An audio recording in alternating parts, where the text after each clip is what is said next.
On नहीं है। Camera on नहीं है, एक सेकंड। नहीं है sir. Good morning sir. Good morning, good morning, good morning, good morning everyone. Hello sir, Radhe Radhe. जय हो, राधे राधे, राधे राधे। जय श्री राम सर। जय हो, जय हो। कैसे हैं सर गुड आप? मॉर्निंग एकदम बढ़िया, सर। एकदम गुड बढ़िया। Very good morning morning sir. Everyone.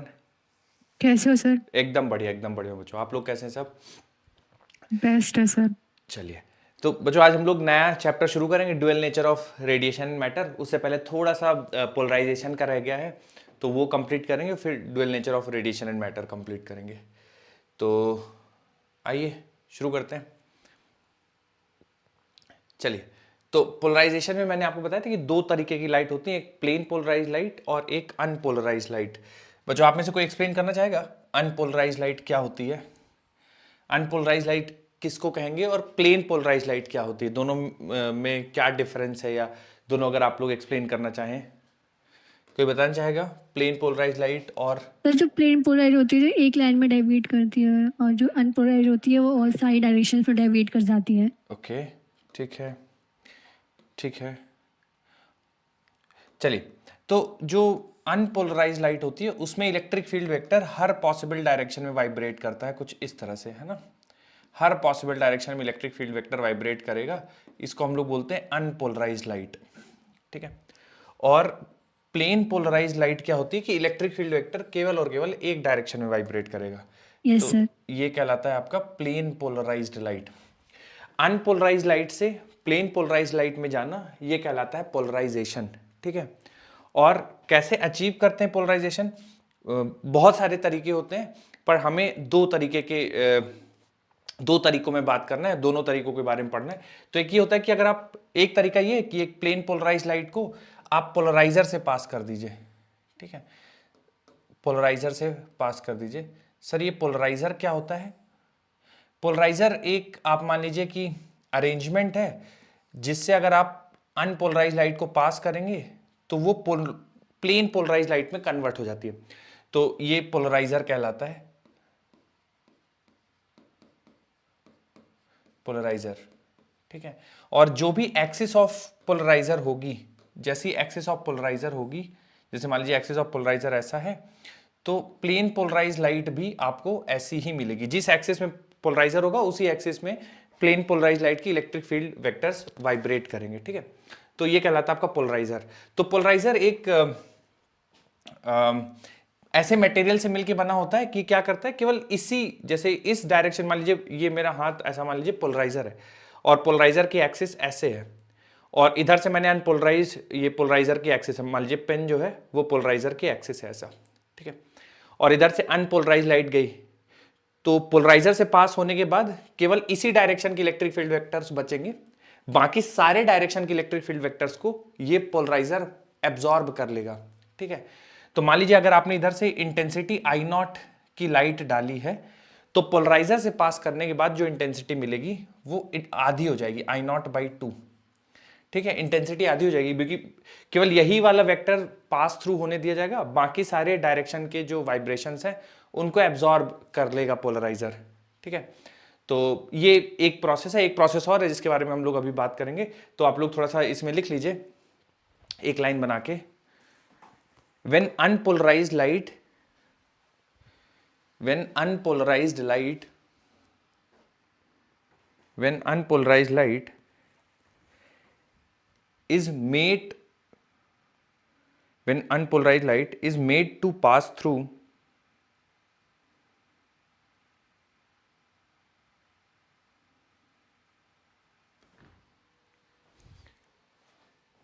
when unpolarized light is made to pass through is made to pass through when unpolarized light is made to pass through when unpolarized light is made to pass through polarizer,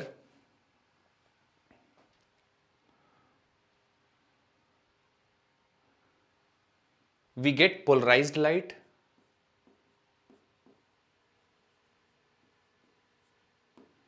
we get polarized light,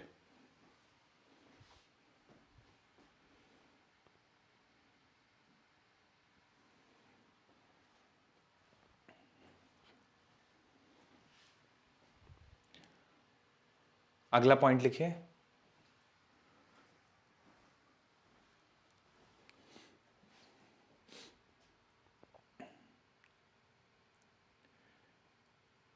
vibration of electric field in polarized light, vibration of electric field in polarized light,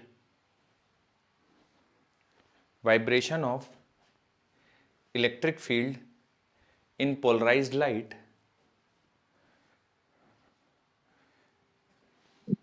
vibration of, sir हाँ हाँ, vibration sir of, repeat करना, क्या क्या बोलिए बोलिए, repeat करने के लिए। कौन सा, पहला वाला पॉइंट, दूसरा वाला पॉइंट? ये वाइब्रेशन वाला। हाँ मैं बोल देता हूँ, फिर से लिखिए। Vibration of electric field,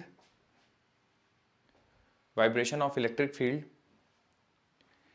will be parallel to,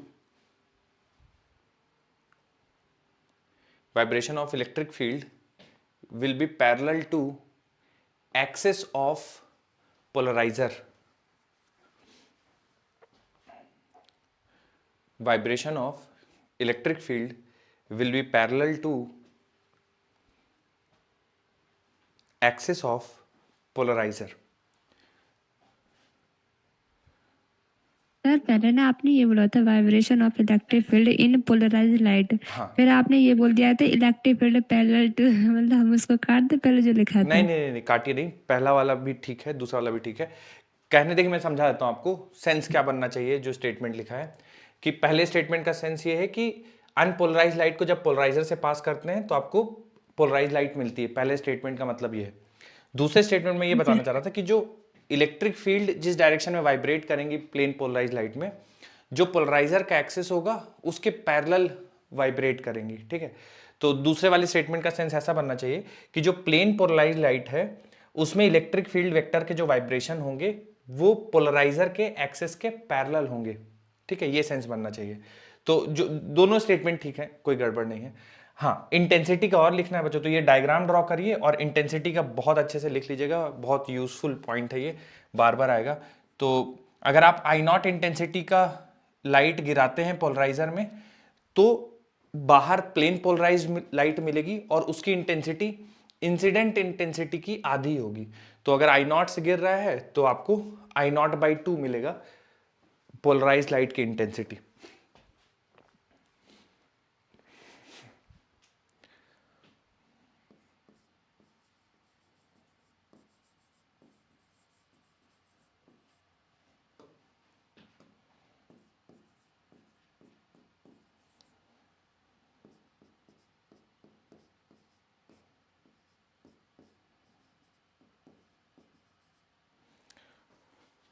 तो बच्चों ये जो मैंने लिखे हैं दो एक टॉर्मेलाइन क्रिस्टल लिखा हुआ है और एक निकोल प्रिज्म लिखा हुआ है।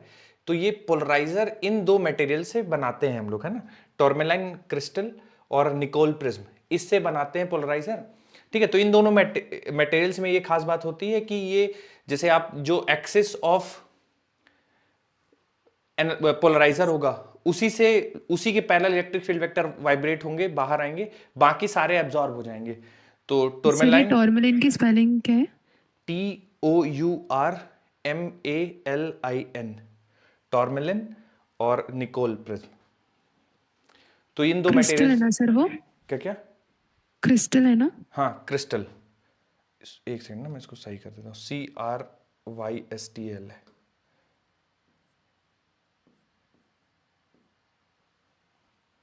तो इन दोनों मटेरियल की खास बात होती है एब्जॉर्ब कर लेते हैं, तो आप इसको एज इट इज नोट कर लीजिए। चांसेस बहुत कम है कि कोई पूछेगा, लेकिन अगर आ जाए तो थोड़ा सा दिमाग में रहना चाहिए। Done sir.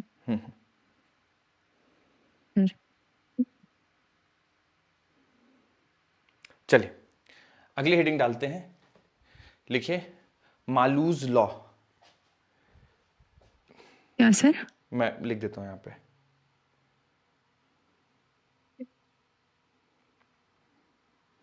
ये अगली हेडिंग पड़ेगी लॉ ऑफ मालूज। तो मालूज लॉ भी बोलते हैं या लॉ ऑफ मालूज, क्या होता है मैं आप लोग को समझाता हूं। तो हेडिंग डाल दीजिए,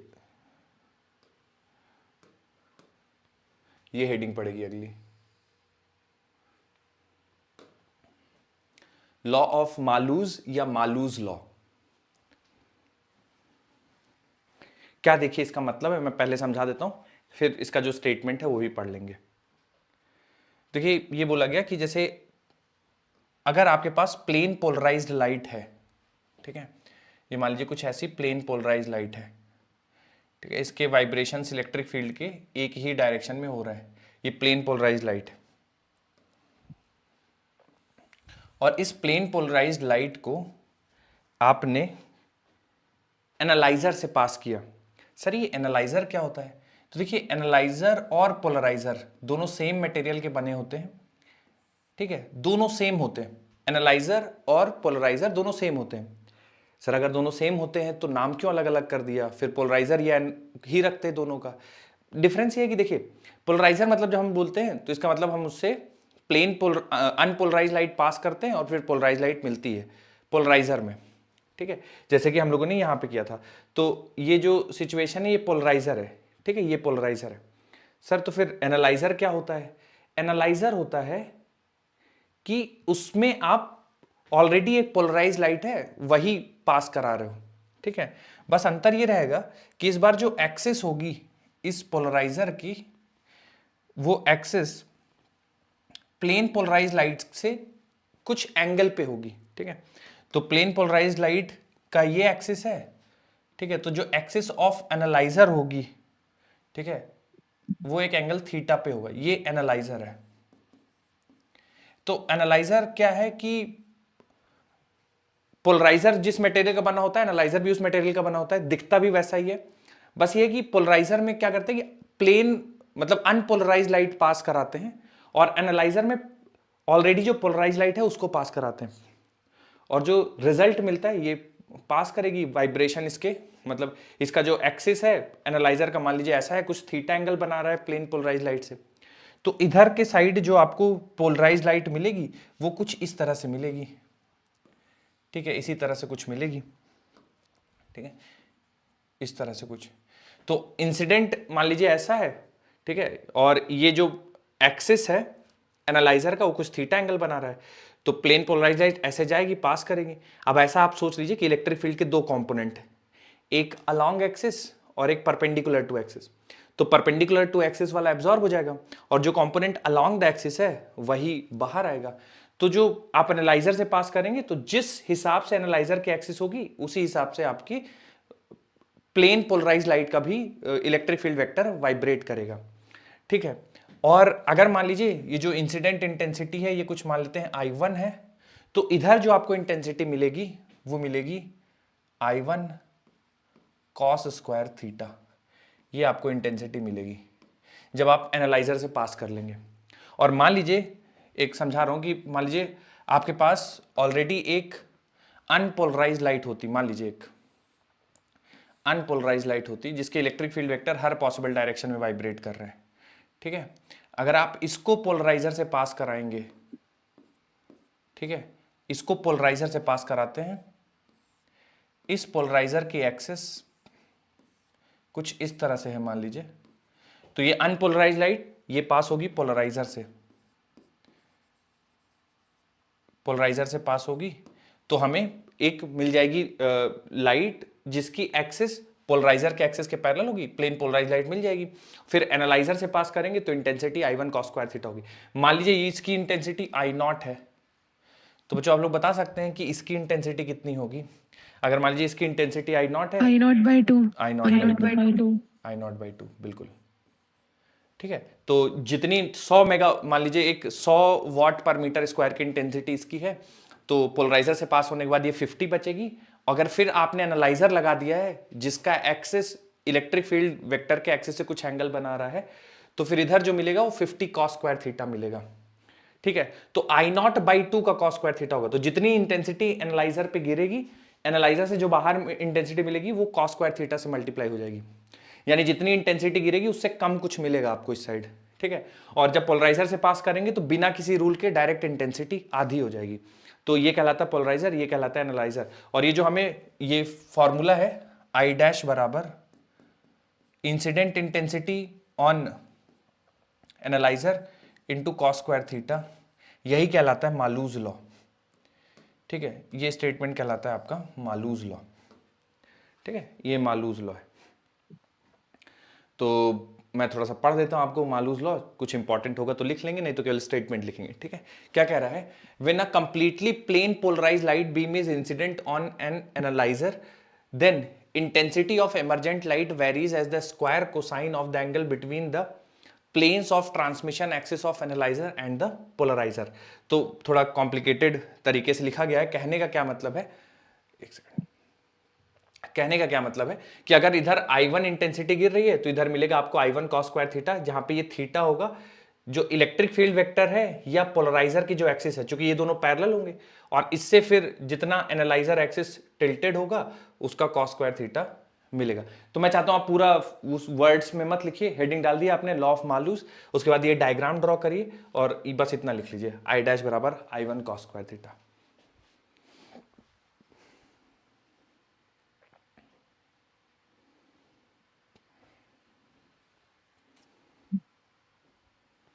सर बताइए। सर इन पोलराइजर और एनालाइजर इनका दैनिक जीवन में यूजेस क्या है, ऐसा क्यों करते हैं ये लोग? कन्वर्ट करना चाहते हैं ना, कि अनपोलराइज लाइट को पोलराइज लाइट में कन्वर्ट करना चाहते हैं तो पोलराइजर यूज कर रहे हैं। ठीक है, अब पोलराइज सर लाइट की अपनी यूटिलिटीज हैं। ठीक है, तो अनपोलराइज लाइट को पोलराइज लाइट में कन्वर्ट करना है तो पोलराइजर यूज कर रहे हैं। पर मान लीजिए आपका जो एक्सिस ऑफ ओरिएंटेशन है इसका प्लेन पोलराइज लाइट का, वो आपको बदलना है तो फिर आप एनालाइजर यूज कर लीजिए। ठीक है, बस इंटेंसिटी का लॉस होगा और बाकी आपका जो एक्सिस ऑफ एनालाइजर होगा उसी एक्सिस के along electric field vector vibrate कर लेंगे। तो एनालाइजर का यूज ये है कि मान लीजिए जो एक्सिस ऑफ वाइब्रेशन है प्लेन पोलराइज लाइट के, वो आपको सूटेबल नहीं लग रहे हैं, तो आप एनालाइजर से पास करके जिस एक्सिस में आप चाहते हैं इलेक्ट्रिक फील्ड को वाइब्रेट करना वैसा मिल जाएगा। और इसका यूज तो ये है कि आप अनपोलराइज लाइट को पोलराइज लाइट में कन्वर्ट कर सकते हैं। सर ये तो समझ आएगा, लेकिन ऐसा कर क्यों रहे हैं, मतलब इसका दैनिक जीवन में कर क्या है? दैनिक जीवन जैसे में बहुत बहुत यूज है। आप 3D मूवीज देखते हैं वहां पे, जी सर। हाँ वहां पे इसी का यूज है। पोलराइज मतलब पोलराइज लाइट को अनपोलराइज लाइट को पोलराइज लाइट में कन्वर्ट करते हैं, तो बहुत यूटिलिटी है ना। हम उतना ज़्यादा डिटेल में नहीं जाते क्योंकि हमारे एग्जाम की वैसी वो नहीं है, नहीं तो है, यूटिलिटी है, बहुत है। Thank you sir.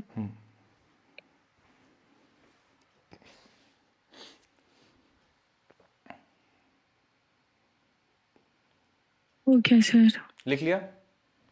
Yes sir. चलिए,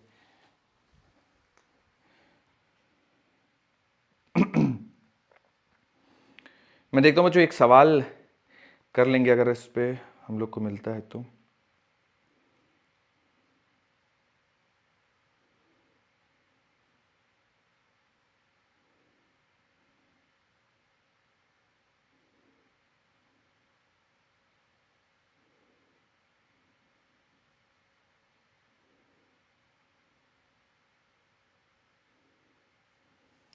देखिए बच्चों एक बढ़िया सवाल है, मैं लिखता हूँ, ठीक है, और आप लोग उसको सॉल्व करने की कोशिश करिए, दिमाग लगाइए कुछ, है ना। मालूज लॉ पे ही बेस्ड है, कोई नया है नहीं है। मैं लिख देता हूँ सवाल, ठीक है। सवाल कुछ ऐसा है, two polaroids P1 and P2, two polaroids. बच्चों गेस करना चाहेंगे क्या पोलराइड्स क्या होंगे? What are पोलराइड्स? गेस करना चाहिए, मैंने बताया नहीं आपको। पोलराइजर्स। हाँ पोलराइजर्स, ठीक है। तो या तो पोलराइजर एनालाइजर कह देंगे या पोलराइड्स बोल देंगे, ठीक है।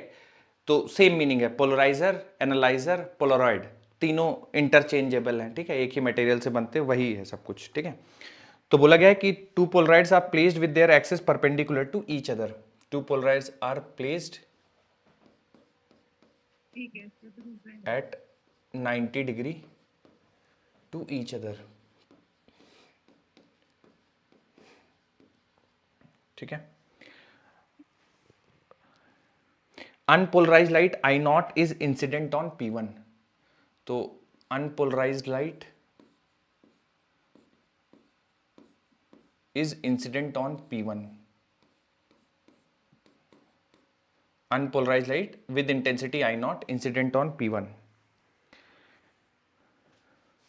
A third polaroid P3 is placed between P1 and P2.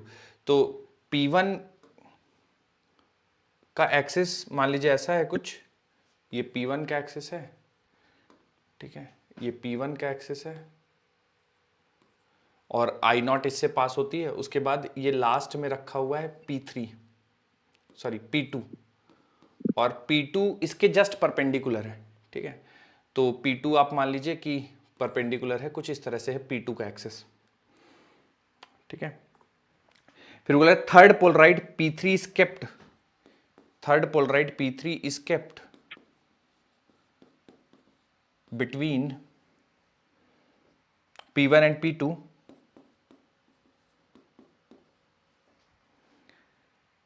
such that its axis makes an angle 45 degree with P1 such that P3 axis makes 45 degree with P1 and P2. Find intensity after P2। तो पूछा गया आपसे कि P2 के जैसे इधर से I not गिरा रहे हैं P1 और बीच में P3 है, ठीक है, फिर P2 रखा हुआ है, तो फाइनली जो इधर निकलेगी लाइट उसकी इंटेंसिटी क्या होगी, ये सवाल में आपसे पूछा गया है।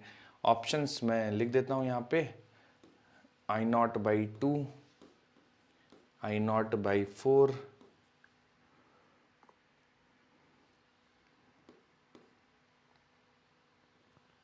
I not by 16, I not by 8। फिर डी आ रहा है। ओके, ठीक है, और लोग भी सॉल्व कर लीजिए बच्चों। कुछ कंफ्यूजन हो, क्योंकि मैंने एज इट इज क्वेश्चन नहीं लिखा है, कुछ अपनी लैंग्वेज में लिख दिया है, तो अगर आपको कोई कंफ्यूजन हो रहा हो कि सर ये क्या है, इसका मतलब क्या है, तो आप पूछ लीजिएगा। आई नॉट बाई 4 आ रहा है। I नॉट बाई 4 आ रहा है, ठीक है।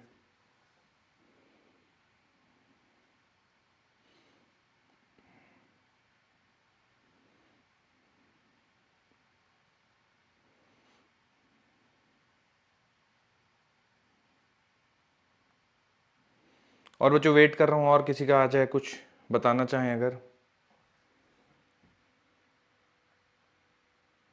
Sir I not by 8। I not by 8, ठीक है।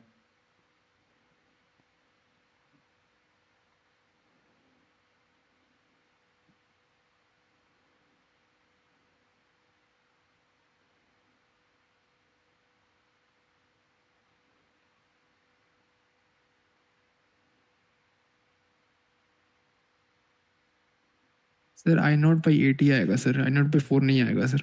I नॉट बाई 8 ही आएगा, चलिए ठीक है।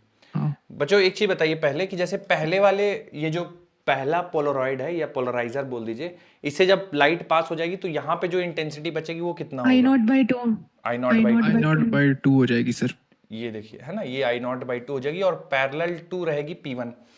अब सवाल में बोला गया है कि P1 और P3 एक दूसरे के 90 डिग्री पे हैं, और जो बीच में P3 है वो 45 डिग्री बना रहा है दोनों के साथ, मतलब P2 के साथ भी। और तो इसका मतलब इसकी जो एक्सिस होगी P3 की एक्सिस वो कुछ इस तरह से होगी, P3 की एक्सिस। कंफ्यूजन तो नहीं ना बच्चों, ऐसे कुछ होगी। No sir. और ये एंगल बना रहा होगा 45 डिग्री 45 हॉरिजॉन्टल से, ठीक है। तो अगर ये 45 डिग्री बना रहा होगा तो इधर जो इंटेंसिटी मिलेगी वो मिलेगी I not by 2 cos square. cos square 45 45 degree, तो ये हो जाएगा I नॉट बाई 2 I और नॉट बाई cos 4 हो 45 का जाएगा। मतलब हो गया 1/√2, उसका 1/2 स्क्वायर कर देंगे 1/2, तो ये मिल जाएगा I नॉट बाई 4।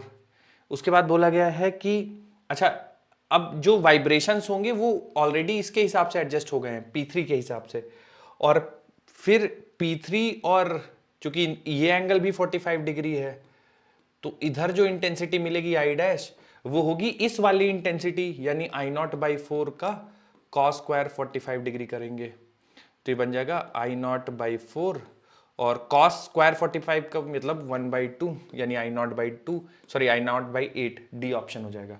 आया बच्चों आप लोग का? यस सर, ये आया था। ठीक है, किसी कुछ कंफ्यूजन हो तो पूछ लीजिए। तो ये मैक्सिमम है इसमें पोलराइजर भी हो गया, 2 एनालाइजर हो गए, ठीक है। सवाल में जनरली होगा तो एक जनरली होता है तो एक ही पोलराइजर बस देते हैं, ठीक है, एक पोलराइजर दे देंगे या एक एनालाइजर दे देंगे, पर बहुत अच्छा बनाना होगा तो पोलराइजर और एनालाइजर दोनों लगा देंगे। तो बस ध्यान रखिएगा, जब लाइट पोलराइजर से पास होगी तो आधी हो जाएगी इंटेंसिटी और फिर आई नॉट कॉस स्क्वायर थीटा ऐसा हो जाएगा। चलिए, तो ये एक तरीका हो गया कि कैसे आप प्लेन पोलराइज लाइट बना सकते हैं। दूसरा तरीका है बाय यूजिंग रिफ्रैक्शन, ठीक है, तो इसको भी थोड़ा समझते हैं कि रिफ्रैक्शन से कैसे हम लोग प्लेन पोलराइज लाइट बना सकते हैं। तो इसमें थोड़ा समझिए बच्चों कि जब भी आप अनपोलराइज लाइट को पास कराते हैं, ठीक है, और यहाँ पे दो बोलिए। तो पीछे वाले क्वेश्चन में डाउट है ओके, सर, आपने वापस से फॉर्मूला क्यों लगाया? I0/4 नहीं होगा? ठीक है, मैं बताता हूँ, एक सेकेंड। हाँ, इसके बारे में कह रहे हैं आप, बताइए कौन से वाले में? Yes sir. सर P3 के बाद I0/4 आ गया, हाँ ठीक है, उसके बाद P2 के बाद निकालने के लिए वापस से वही फॉर्मूला लगाएंगे। हाँ, आपको ये समझ में आया कि वापस से क्यों वो फॉर्मूला लगा रहे हैं? क्योंकि सवाल में देखिए पूछा गया है P3 में P1 और P2 के साथ P3 का एक्सिस जो है 45 डिग्री बना रहा है, फाइंड इंटेंसिटी आफ्टर P2। तो लाइट जब आप इससे पास करेंगे, फिर लाइट P3 से पास होगी, P3 के बाद P2 से पास होगी, जब यहाँ पे होगी तो इंटेंसिटी बताना है। तो जब सर मतलब पहले जितने पोलराइजर होंगे उस हिसाब से फॉर्मूला लगता जाएगा। बिल्कुल बिल्कुल, जितने फॉर्मूले, अब मान लीजिए मैं एक इधर और रख दूं, मैं मान लीजिए इधर I0/8 निकल रहा है और मैं कुछ और एक रख दूं, मान लीजिए I0/8 इधर आ गया है इसके बाद, और वो इस तरह से है ना, क्योंकि इसका एक्सिस इस तरह से, तो जो आपको लाइट मिलेगी उसका एक्सिस इस तरह से होगी। अब मान लीजिए आपने एक और पोलराइजर रख दिया या एनालाइजर रख दिया और उसकी एक्सिस इस तरह से, तो बच्चों बता सकते हैं इधर कितनी इंटेंसिटी मिलेगी? मान लीजिए I0/8 की ऐसी इंटेंसिटी, ऐसे इलेक्ट्रिक फील्ड वेक्टर्स आ रहे हैं, आपने एक और रख दिया, I0/16 हो जाएगा। इलेक्ट्रिक फील्ड वेक्टर इसके इस तरह से वाइब्रेट कर रहे हैं और आपने जो अब एनालाइजर रख दिया है उसके 0 हो जाएगी सर। 0 हो जाएगी। अब 0 कारण हो क्या जाएगी है? सर। कारण क्या है? cos 90 हो जाएगा। cos 90 हो जाएगा, है ना, इन दोनों के बीच का एंगल 90 डिग्री है तो फिर cos 90 होगा। मान लीजिए आप और कुछ रख देते हैं एंगल, फिर से 45 डिग्री पे रख देते हैं, तो फिर वो cos स्क्वायर 45 डिग्री लग जाएगा, 30 डिग्री रखने cos स्क्वायर 30 लग जाएगा, ठीक है। तो बच्चों कुछ डाउट हो तो पूछ लीजिएगा। अब आइए और एक तरीके से प्लेन पोलराइज लाइट हम लोग बनाना सीखते हैं। तो इसमें हम लोगों ने एक मेथड तो सीख लिया कि आप पोलराइजर से पास कर दीजिए तो प्लेन पोलराइज लाइट मिल जाएगी। अब रिफ्रैक्शन से कैसे निकालते हैं वो भी देखते हैं। तो जब भी रे को रेरर मीडियम से डेंसर मीडियम से, रेरर मीडियम से लाइट रे को पास कराता है डेंसर मीडियम में, तो देखिए दो चीजें होंगी, एक तो रिफ्रैक्शन हो जाएगा, डेंसर मीडियम में लाइट चली जाएगी, और दूसरा रिफ्लेक्शन होगा। तो लाइट का कुछ हिस्सा रिफ्रैक्ट हो जाएगा और कुछ हिस्सा रिफ्लेक्ट हो जाएगा, ठीक है। तो जैसे कोई रैंडम एंगल आप ले लीजिए, है ना, कोई रैंडम एंगल ले लीजिए, किसी रैंडम एंगल पे इंसिडेंस करा दीजिए, ठीक है। तो हम क्या देखते हैं कि जो रिफ्रैक्टेड लाइट है वो कंप्लीटली अनपोलराइज्ड है। जैसे आप अनपोलराइज्ड भेजेंगे तो रिफ्रैक्टेड अनपोलराइज्ड मिलेगी, ठीक है, और रिफ्रैक्टेड पार्शियली पोलराइज्ड मिलेगी। पर अगर आप इस एंगल को चेंज करते जाएं, ठीक है, और एडजस्ट करते जाएं, तो एक एंगल आएगा जहां पे, जिसको हम लोग ये एंगल थीटा पी बोल रहे हैं, इस एंगल पे जो रिफ्रैक्टेड होगी वो पार्शियली पोलराइज्ड हो जाएगी और जो रिफ्लेक्टेड होगी वो 100% पोलराइज्ड लाइट हो जाएगी। जब ये कंडीशन अचीव होगी कि रिफ्लेक्टेड कंप्लीटली पोलराइज्ड है और रिफ्रैक्टेड पार्शियल पोलराइज्ड है, तब इस रिफ्लेक्टेड और रिफ्रैक्टेड एंगल के बीच का एंगल जो है वो 90 डिग्री हो जाएगा, ठीक है। और ये जो एंगल होगा इसको हम लोग बोलते हैं ब्रिवस्टर्स एंगल, है ना, मैं लिख देता हूं यहां पे, साइंटिस्ट थे उन्हीं के नाम पे ब्रिवस्टर्स एंगल।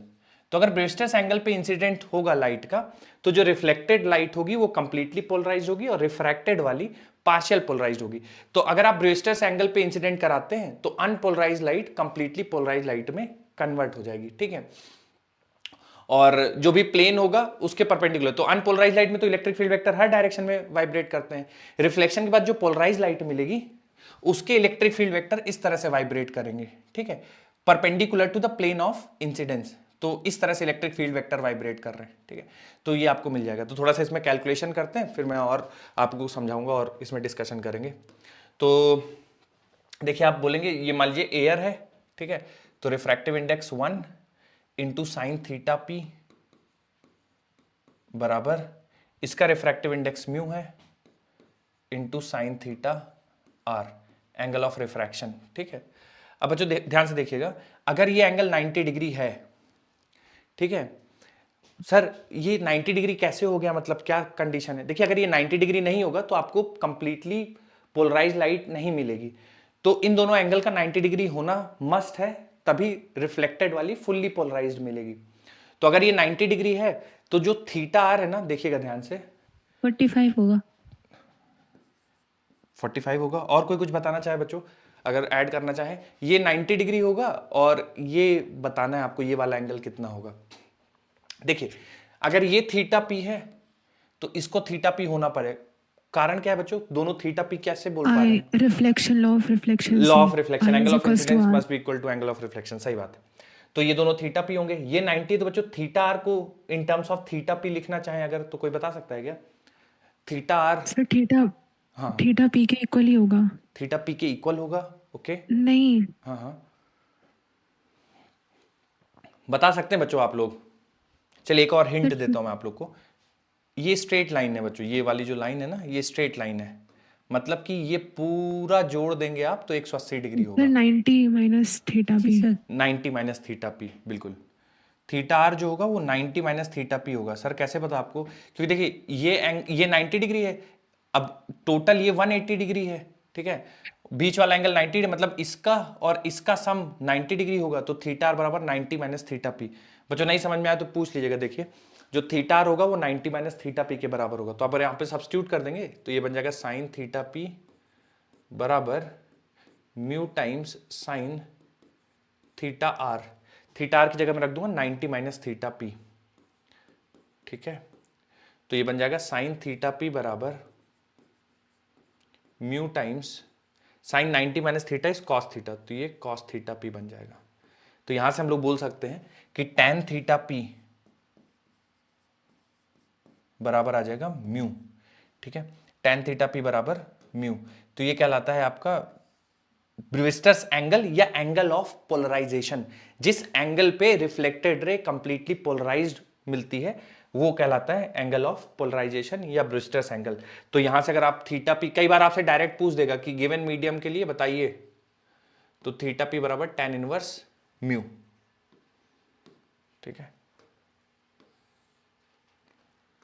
अगर दो मीडियम बस ऐसे ही बता दिया कि एयर नहीं है, एयर के अलावा कोई मीडियम है, तो ध्यान रखिएगा यहाँ पे जो हायर रिफ्रैक्टिव इंडेक्स है वो ऊपर लिखिएगा। एक्चुअल में ये ऐसा है, डेंसर अपॉन रेयर है।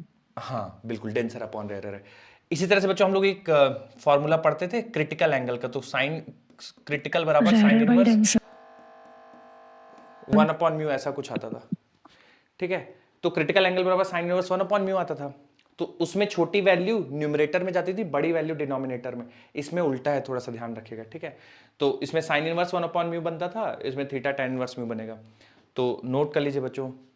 डेंसर। गुड। सवाल करते हैं, इस पे कुछ आपको आइडिया लगेगा। सर ये नहीं सर, अभी लिखना ब्रूटर्स नहीं हुआ है सर। क्या? लिखिए लिखिए, हाँ, क्या कह रहे हैं? ये एंगल ब्रूटर्स है या ब्रूस्टर्स है? BREW, अच्छा S भी है, बी मैं लिखता हूं फिर से।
Done sir.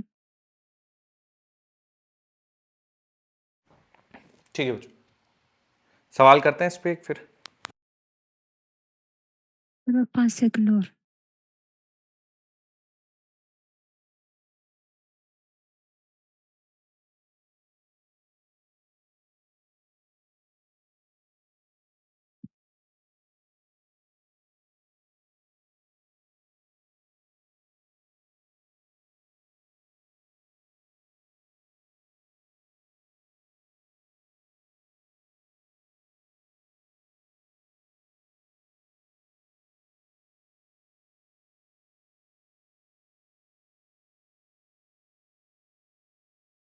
Done sir. ठीक,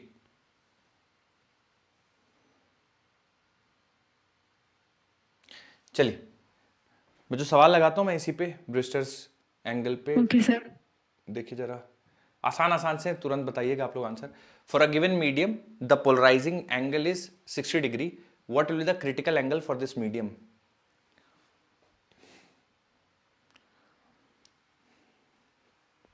पोलराइजिंग एंगल दिया हुआ है और क्रिटिकल एंगल पूछ दिया है।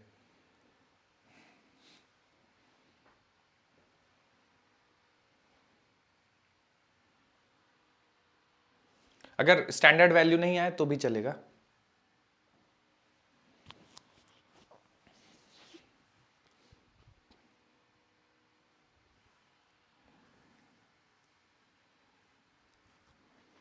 सर 1/√3 आ रहा है। 1/√3। और कुछ उसके साथ कुछ और बताएंगे? 1/√3 ठीक है। Sir sine inverse sine inverse 1/√3। √3। हाँ, यस सर वही। साइन इनवर्स 1/√3 बिल्कुल। तो यहाँ पे आप लिखेंगे tan थीटा p बराबर म्यू। तो पोलराइजिंग एंगल 60 डिग्री दे रखा है, तो म्यू का वैल्यू आ जाएगी tan 60 डिग्री। tan 60 का मतलब हो गया √3। √3। तो क्रिटिकल एंगल हम सबको पता है साइन इनवर्स 1/म्यू रख देंगे, तो 1/√3 क्रिटिकल एंगल ये हो जाएगा, साइन इनवर्स 1/√3। अगला सवाल करते हैं, देखिए।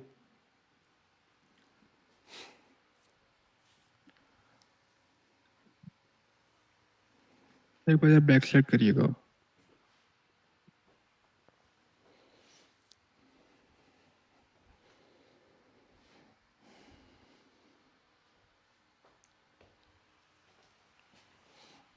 हो गया sir.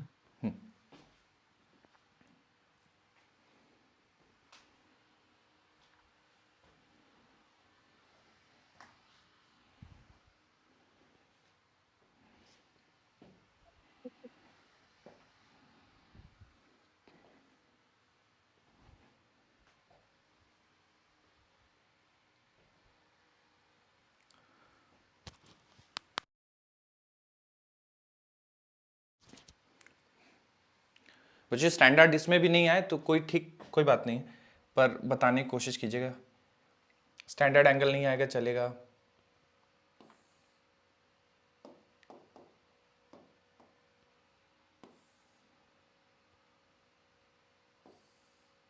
Ninety minus tan inverse 3/2।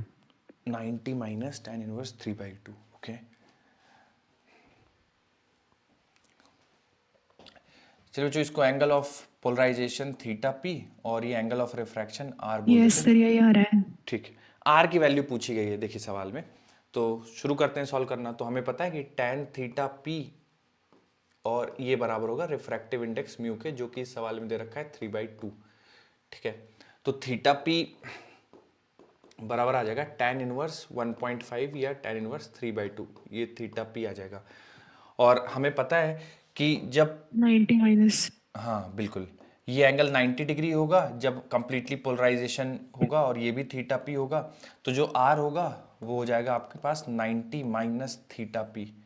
ठीक है, तो 90 माइनस थीटा पी, ये वाली वैल्यू हो जाएगी, यानी tan इनवर्स 3/2। यही आंसर आएगा बच्चों, है ना? थोड़ा सा अजीब सा आ रहा है क्योंकि tan इनवर्स 3/2 की वैल्यू नहीं पता हम लोग को, तो कुछ इस तरह से आएगा। अगला सवाल करते हैं इसी पे, देखिए। चाहिए सर, रुक जाइए।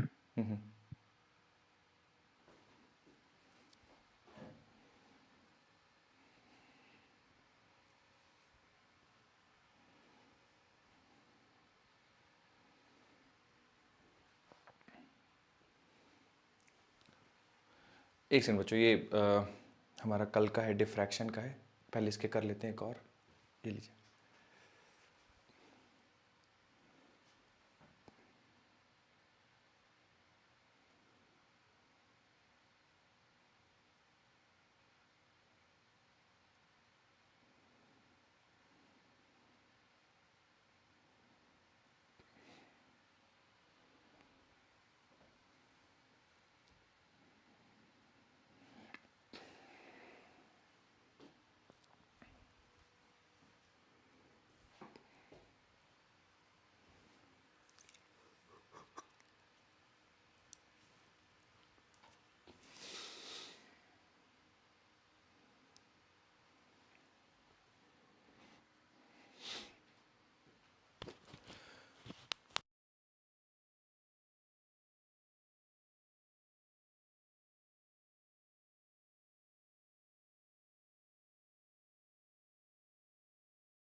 D option, B option.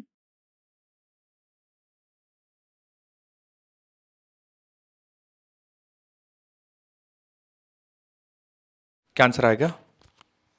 D आ रहा है, ओके, तो सेकंड वाला। सेकंड वाला। Okay, hmm,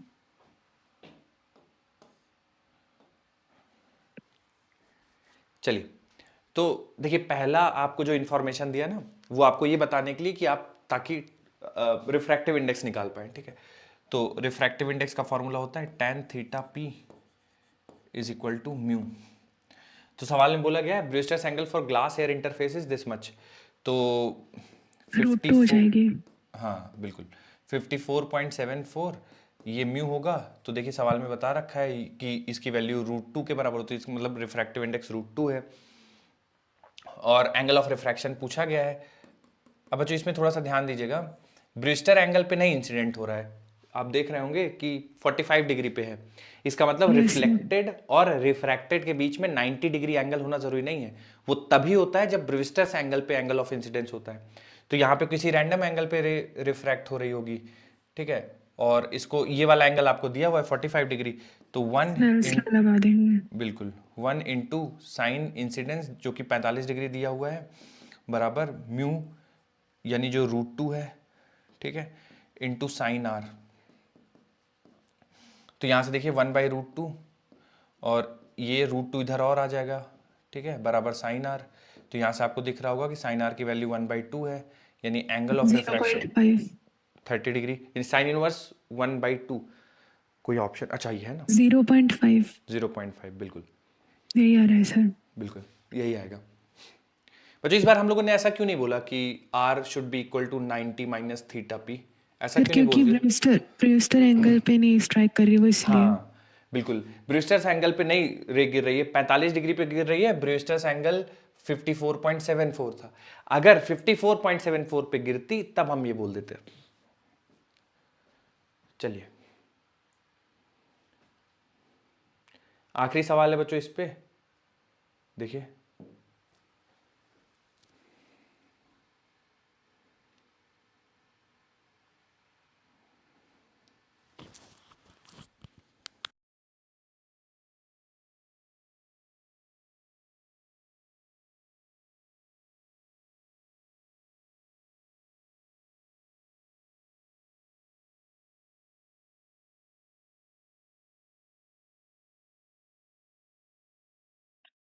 option A.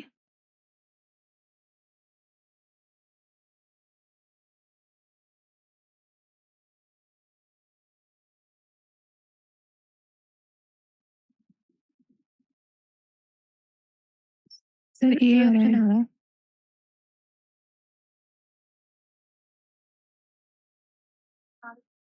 ये ऑप्शन आ रहा है।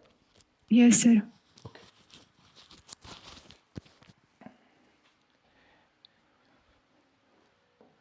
चलिए सॉल्व करते हैं इसको।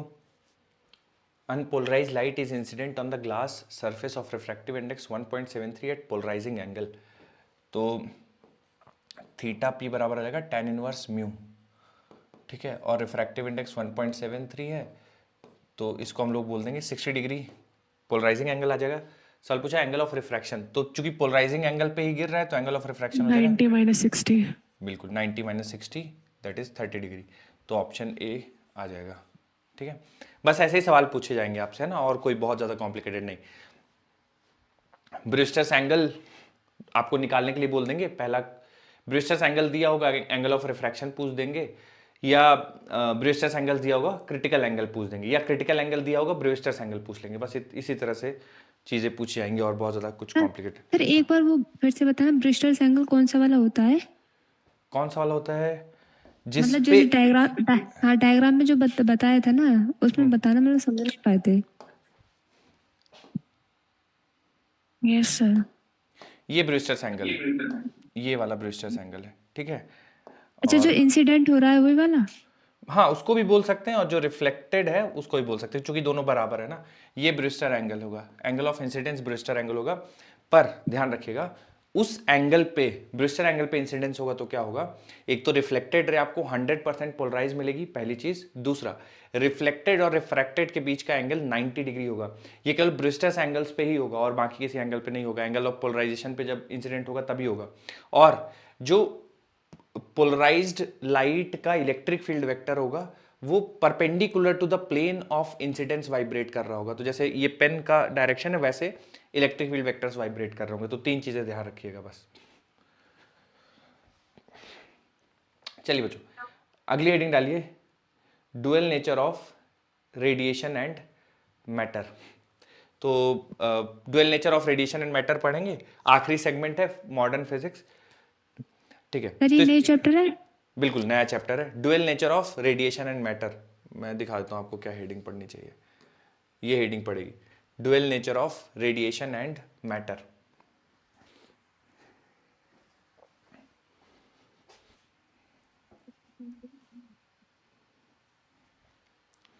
ठीक, dual nature of radiation and matter. तो इसमें देखिए हम लोग मेन दो चीजों पे डिस्कशन करेंगे, एक तो है फोटो इलेक्ट्रिक इफेक्ट, इसके बारे में बात करेंगे, और मैटर वेव्स के बारे में बात करेंगे। ठीक है, तो मेन इंपॉर्टेंट यही है। इस पूरे चैप्टर में देखा जाए तो लगभग 90% कॉन्ट्रीब्यूशन फोटो इलेक्ट्रिक इफेक्ट का है, थोड़ा बहुत मैटर वेव्स हैं। तो आइए फोटो इलेक्ट्रिक इफेक्ट समझते हैं। उससे पहले थोड़ा सा और जानकारी लेते हैं। तो फोटो इलेक्ट्रिक इफेक्ट ये एक बच्चों तरीका है जिससे हम मेटल से इलेक्ट्रॉन निकाल सकते हैं। तो फोटो इलेक्ट्रिक इफेक्ट के अलावा भी दो तरीके हैं जिससे आप मेटल से इलेक्ट्रॉन निकाल सकते हैं, उनके बारे में थोड़ा थोड़ा सा जानकारी लेंगे। हम लोग के लिए इंपॉर्टेंट है, ऐसा नहीं है। तो पहला है thermionic emission.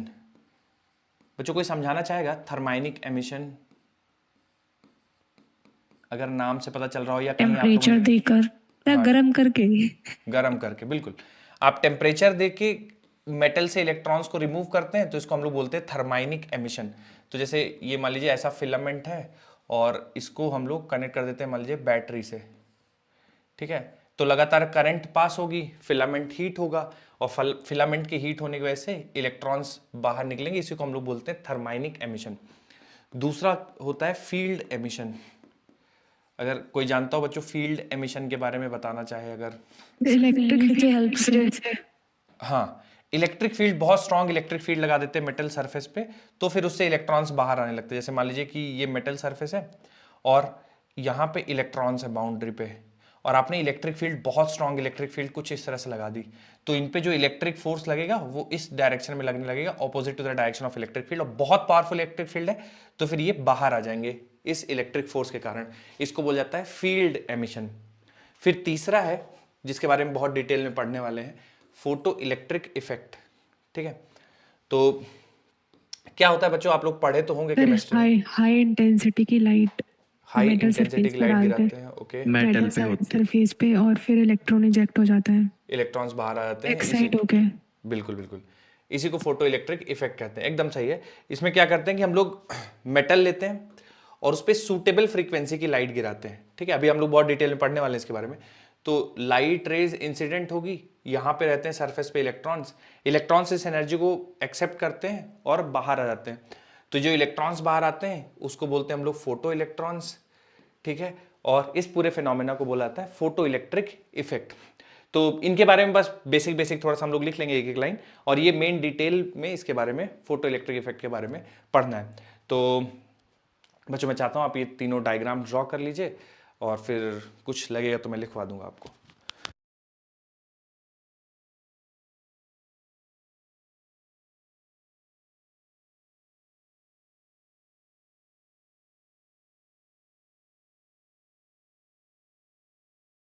Sir diagram draw कर लिए। हाँ हाँ, बस डायग्राम ड्रॉ करना है और कुछ नहीं करना। अब ये जो फोटो इलेक्ट्रिक इफेक्ट है इसके बारे में हमको बहुत डिटेल में पढ़ना है, फोटो इलेक्ट्रिक इफेक्ट के बारे में। बना लिया सर। ठीक, अगली हेडिंग डालिए फोटॉन्स। अभी नहीं हुआ सर। लिखिए लिखिए।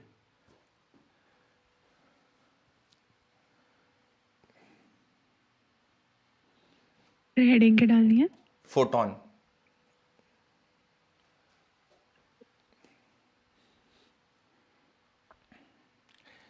ठीक, आइए फोटॉन्स सर। के बारे में थोड़ा सा पढ़ते हैं। फोटो इलेक्ट्रिक इफेक्ट देखिए, इसको समझने के लिए ना हमें फोटॉन्स की अंडरस्टैंडिंग बहुत जरूरी है।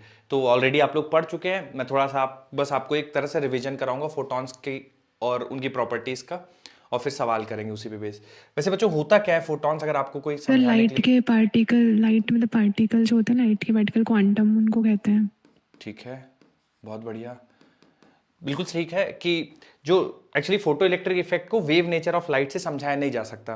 क्यों नहीं समझाया जा सकता वो भी हम लोग ठीक देखेंगे इसमें, कि wave theory photo electric effect को एक्सप्लेन कर क्यों नहीं कर पा रही थी। ठीक है, तो हमें पार्टिकल नेचर ऑफ लाइट को समझना पड़ा, देखना पड़ा। तो फोटॉन्स क्या होते हैं? एनर्जी पैकेट, एनर्जी बंडल, जिनके फॉर्म में लाइट आगे बढ़ती है। तो हम लोग ये मानते हैं कि लाइट वेव नहीं है, फोटो इलेक्ट्रिक इफेक्ट को एक्सप्लेन करने के लिए, कि लाइट वेव नहीं है, light is made up of small energy packets, और उन एनर्जी पैकेट्स या एनर्जी बंडल्स को फोटॉन कहते हैं। तो हमें इनकी कुछ प्रॉपर्टीज पढ़नी पड़ेगी। तो पहले हम लोग, पहले बच्चों एक मेन हेडिंग डाल लीजिए फोटॉन्स, और एक लाइन इसके बारे में लिख लीजिए।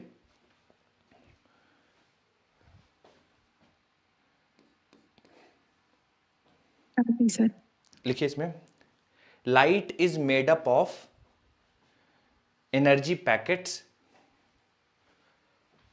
light is made up of energy packets, light is made up of energy packets called as photon, light is made up of energy packets called as photon। चलिए बच्चों बेसिक बेसिक कुछ चीजें पूछूंगा, आप लोगों से बताइएगा। फोटोन पे चार्ज कितना होता है? What is the charge on photon? कोई बताना चाहेगा बच्चों, charge on photon? 0 0 plus 0 zero होता है। न्यूट्रल है ना, कोई चार्ज नहीं 0 होगा। होता है सर। इसका मतलब electric field and magnetic field does not apply any force on it. Yes sir, वो भी 0 होता है। बिल्कुल, कोई फोर्स नहीं लगेगा इस पे, इलेक्ट्रिक फील्ड और मैग्नेटिक फील्ड की वजह से न्यूट्रल है, कोई नेट चार्ज नहीं है। अच्छा बच्चों, एक फोटोन के पास एनर्जी कितनी रहती है? Energy of one photon mc²। mc²। और बताइए बच्चों, ये एच न्यू। ऐसा h into frequency sir. h into H frequency, या इसी को और एक और तरीके से लिख सकते हैं, h over lambda। c by triple lambda. h by lambda होता है यस सर। सर। बिल्कुल, तो यहां से अगर आप बच्चों देखिए तो energy of photon is independent, की लाइट सोर्स का पावर कितना, उससे फर्क नहीं पड़ता है। ये इस चीज पे डिपेंड करती है कि फ्रीक्वेंसी कितना है लाइट की, या वेवलेंथ कितना है। ठीक है, तो यहां से बच्चों वैसे h क्या है? h को क्या नाम देते हैं? What is h? Planck's Planck's constant। Planck constant होता है सर। Planck's constant. बिल्कुल, वैल्यू बच्चों अगर किसी को याद हो बताना। 6.6 16 into 10 की पावर minus -34। हाँ, 6.6 इंटू 10 रेज टू minus -34। 34। 34। चलिए बहुत बढ़िया। और लैम्डा फ्रीक्वेंसी के बारे में तो जानते हैं, सी है स्पीड ऑफ लाइट, वो भी जानते हैं आप लोग। अच्छा बच्चों, इसमें ना अगर हम लोग वेवलेंथ को एंगस्ट्रॉम में रखें तो इसका कोई फॉर्मूला आप लोग को याद है क्या? Yes sir, so 12400 by lambda बिल्कुल, 12400 00 divide by, upon lambda Armstrong में सर। हाँ ये ध्यान रखना है। तो एनर्जी ऑफ फोटोन किस में आ जाएगी, किस यूनिट में? इलेक्ट्रॉन वोल्ट में, EV में आ जाएगी सर। ईवी में आ जाएगी, बहुत बढ़िया। इलेक्ट्रॉन तो अगर आप, तो एक्चुअल में ये फायदा कहां करता है, जैसे H और C ये दोनों कांस्टेंट है, तो बार बार आएंगे, तो उनका हम लोगों ने प्रोडक्ट करके पहले ही लग दिया। तो 12400 और वेवलेंथ एंगस्ट्रॉम में रखेंगे तो एनर्जी इलेक्ट्रॉन वोल्ट मिल जाएगी। और एक इसी तरह का एक और फॉर्मूला है जो बहुत चलता है, वो 1240 divided by wavelength in nanometer, तो भी आपको एनर्जी इलेक्ट्रॉन वोल्ट में आ जाएगी। तो ये दोनों फॉर्मूले आप याद रखिएगा, बहुत यूजफुल होंगे आपको, ठीक है। तो energy of photon it is HF it is equal to hc by lambda, और वेवलेंथ के टर्म्स में डायरेक्ट इस तरह से एनर्जी लिख सकते हैं। अच्छा बच्चों, energy of photon, sorry momentum of photon कितना होता है? मोमेंटम ऑफ फोटॉन किसी को याद है? Momentum of photon h upon lambda c। h upon lambda, very good, चपोन लैम्डा। बिल्कुल। तो मोमेंटम ऑफ फोटॉन ये बराबर होगा h अपॉन लैम्डा, जहां पे लैम्डा वेवलेंथ है और h प्लैंक्स कांस्टेंट, ठीक है। उसके बाद बच्चों रेस्ट मास ऑफ फोटॉन कितना होता है? What is rest mass of photon?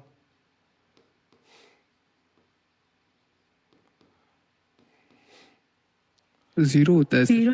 Rest mass of photon is zero, ठीक है। यानी फोटॉन को पकड़ के अगर आप उसका वेट करना चाहें तो वो जीरो आएगा, rest mass of photon is zero. और लेकिन बच्चों जब मूव करता है ना तो उसका इक्विवेलेंट मास निकालने की कोशिश करते हैं। कैसे निकालते हैं? तो हम बोलते हैं एनर्जी होता है mc²। तो और एनर्जी हम लोगों ने अभी ये डिराइव किया है कि hc बाई लैम्डा के बराबर भी होता है। तो hc बाई लैम्डा बराबर mc², यहाँ से c से c कैंसिल कर दीजिए, तो जो m का वैल्यू आ जाता है वो आ जाता है h by C times lambda. तो ये रेस्ट मास नहीं है, ठीक है। तो जब फोटॉन मूव कर रहे होते हैं तो उसके पास इतना आप मास मान सकते हैं h by C lambda. Sir ये लेकिन ऐसे कैसे आ गया? तो यहां से भी सोच सकते हैं, जैसे बच्चों मोमेंटम लिखते हैं ना न्यूटोनियन मैकेनिक्स से, वो कितना लिखते हैं मोमेंटम ऑफ फोटॉन? तो लिखते हैं mass into its speed of photon, H upon lambda, है ना? Yes sir. सर। तो m का वैल्यू यहाँ से h अपॉन सी लैम्डा ऐसा कुछ करके आ जाएगा। तो ये इक्विवेलेंट, अगर फोटॉन मूव कर रहा है तो उसका इक्विवेलेंट मास होगा h अपॉन सी लैम्डा, ठीक है। और बाकी बच्चों जो लाइट की प्रॉपर्टीज है वही होती हैं, स्ट्रेट पाथ में ट्रेवल करेगा, एक मीडियम से दूसरे मीडियम में जाएगा तो फोटॉन की स्पीड चेंज हो जाएगी, बस यही है। तो नोट कर लीजिए ये सारे पॉइंट्स, हो जाए तो मुझे बताइएगा, सवाल करेंगे कर इन पे। लिया सर। कर लिया, ठीक है, नहीं सर, Yes, sir. कर रहे हैं अभी। करिए करिए करिए। सर ये जो मास का फॉर्मूला निकाले हैं ना, ये किसके लिए निकाले हैं? मतलब कब लगाना है ये वाला, जो m equal to h upon C lambda? जब फोटॉन मूव कर रहा है तो उसका जो इक्विवेलेंट मास है वो h अपॉन सी लैम्डा है। तो पूछ दे आपसे कि equivalent mass of photon when it is moving और वेवलेंथ दे दे, तो आप ये फॉर्मूला यूज करके इक्विवेलेंट मास ऑफ फोटॉन निकाल लीजिएगा, ठीक है। रेस्ट मास तो जीरो होता है, मतलब अगर स्टेशनरी फोटॉन है तो उसका कोई मास नहीं है, जीरो है। पर अगर मूव कर रहा है तो उसका जो मास होगा h अपॉन सी लैम्डा, जहां पे लैम्डा उसकी वेवलेंथ है। सर इसमें ग्रेविटेशन फील्ड भी अप्लाई नहीं होगा? फोटॉन पे यस सर। अप्लाई होगा, ग्रेविटेशनल फोर्स अप्लाई होगा। अब इसका बहुत ज़्यादा हम लोग डिटेल में नहीं जाएंगे, बस मैं आपको इतना बता देता हूँ। जैसे आप इसका ग्रेविटेशन का इफेक्ट देखना चाहते हैं, कोई बच्चों बता सकता है जहाँ पे ग्रेविटेशन का इफेक्ट बहुत फेमस है? मतलब आप लोग मूवीज वूवीज में बहुत बार जिक्र होता है। सर ब्लैक होल में देख सकते हैं हाँ सर इसका। बिल्कुल, ब्लैक होल के आसपास ग्रेविटी इतनी ज़्यादा होती है कि लाइट बेंड हो जाती है वहाँ पे, या आप ऐसे सोचिए कि लाइट बाहर नहीं आ पाती है ना, तो बिल्कुल फोटॉन पे ग्रेविटेशनल फील्ड का इफेक्ट आएगा।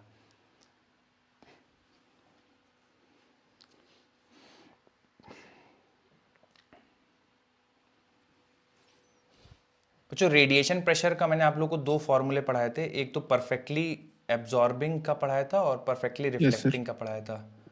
Yes sir. तो बताएंगे आप लोग परफेक्टली एब्जॉर्बिंग का, जैसे रेडिएशन सर इसका प्रेशर सर इसका था सर P बाई I/C, है ना। इसे I बाई सी और परफेक्टली रिफ्लेक्टिंग का कितना हो जाता था? परफेक्टली रिफ्लेक्टिंग सर का 2I/C हो जाएगा सर। 2I/C हो जाएगा। परफेक्टली रिफ्लेक्टिंग का हो जाएगा 2 टाइम्स I/C। तो perfectly absorbing radiation pressure I/C, perfectly reflecting का radiation pressure 2I/C।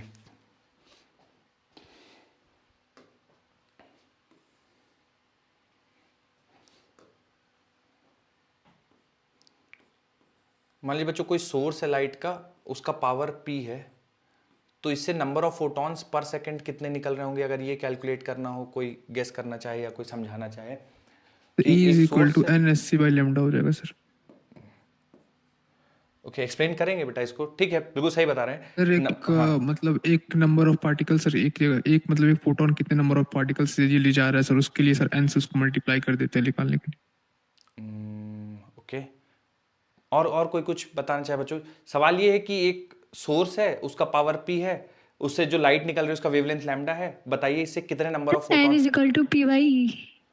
N is equal to, हाँ बोलिए बोलिए, P by E, P upon में ई। पी अपॉन में ई, मेक सेंस। Yes. देखिए क्यों ऐसा कर रहे हैं, क्यों ऐसा कर रहे हैं वैसे बच्चे, आप बताना चाहें अगर कि पी बाई क्यों कर रहे हैं आप? ठीक है, इस वाले फॉर्मूले से निकाल सकते हैं निकाल सकते हैं, बिल्कुल सही बात है। एनर्जी जितनी है। पावर के फॉर्मूले से। हाँ यस सर। मतलब आप बताना चाहेंगे, इसका लॉजिक देना चाहेंगे कि क्यों करते हैं ऐसे P by E? Sir total power sir upon में नंबर एनर्जी ऑफ करेंगे तो वो फोटॉन नंबर से ऑफ हीटेड हो रहा है ना सर पर यूनिट अपॉन में टाइम टाइम में। आ जाएगा, निकालना है तो हमें। नंबर ऑफ फोटॉन्स तो- अपॉन में सेकंड आ जाएगा। हाँ, मैं थोड़ा सा और आपको आइडिया मान लीजिए एक एग्जांपल के तौर पे कि इसका जो पावर है लेट्स से वो 100 वाट है ना, और आपसे पूछे कि नंबर ऑफ फोटॉन्स कितना होता है, और ये बता दिया गया आपको सवाल में कि एक फोटॉन के पास जो एनर्जी है वो 1 जूल है, ठीक है, 1 जूल एनर्जी है और 100 वाट है, तो इसका मतलब इससे 100 जूल पर सेकंड निकल रही होगी, और एक फोटॉन के पास 1 जूल एनर्जी है, तो जितनी पर सेकंड एनर्जी निकल रही है उसमें से एक फोटॉन की एनर्जी को डिवाइड कर देंगे तो नंबर ऑफ फोटॉन्स आ जाएंगे, है ना। तो P अपॉन E कर देंगे तो number of photons per second coming out of a source it is equal to P divide by energy of one photon that is hc upon lambda. तो power of the source lambda by hc, ये number of photons per second होगा, number of photons per second coming out of a source it is p lambda upon hc।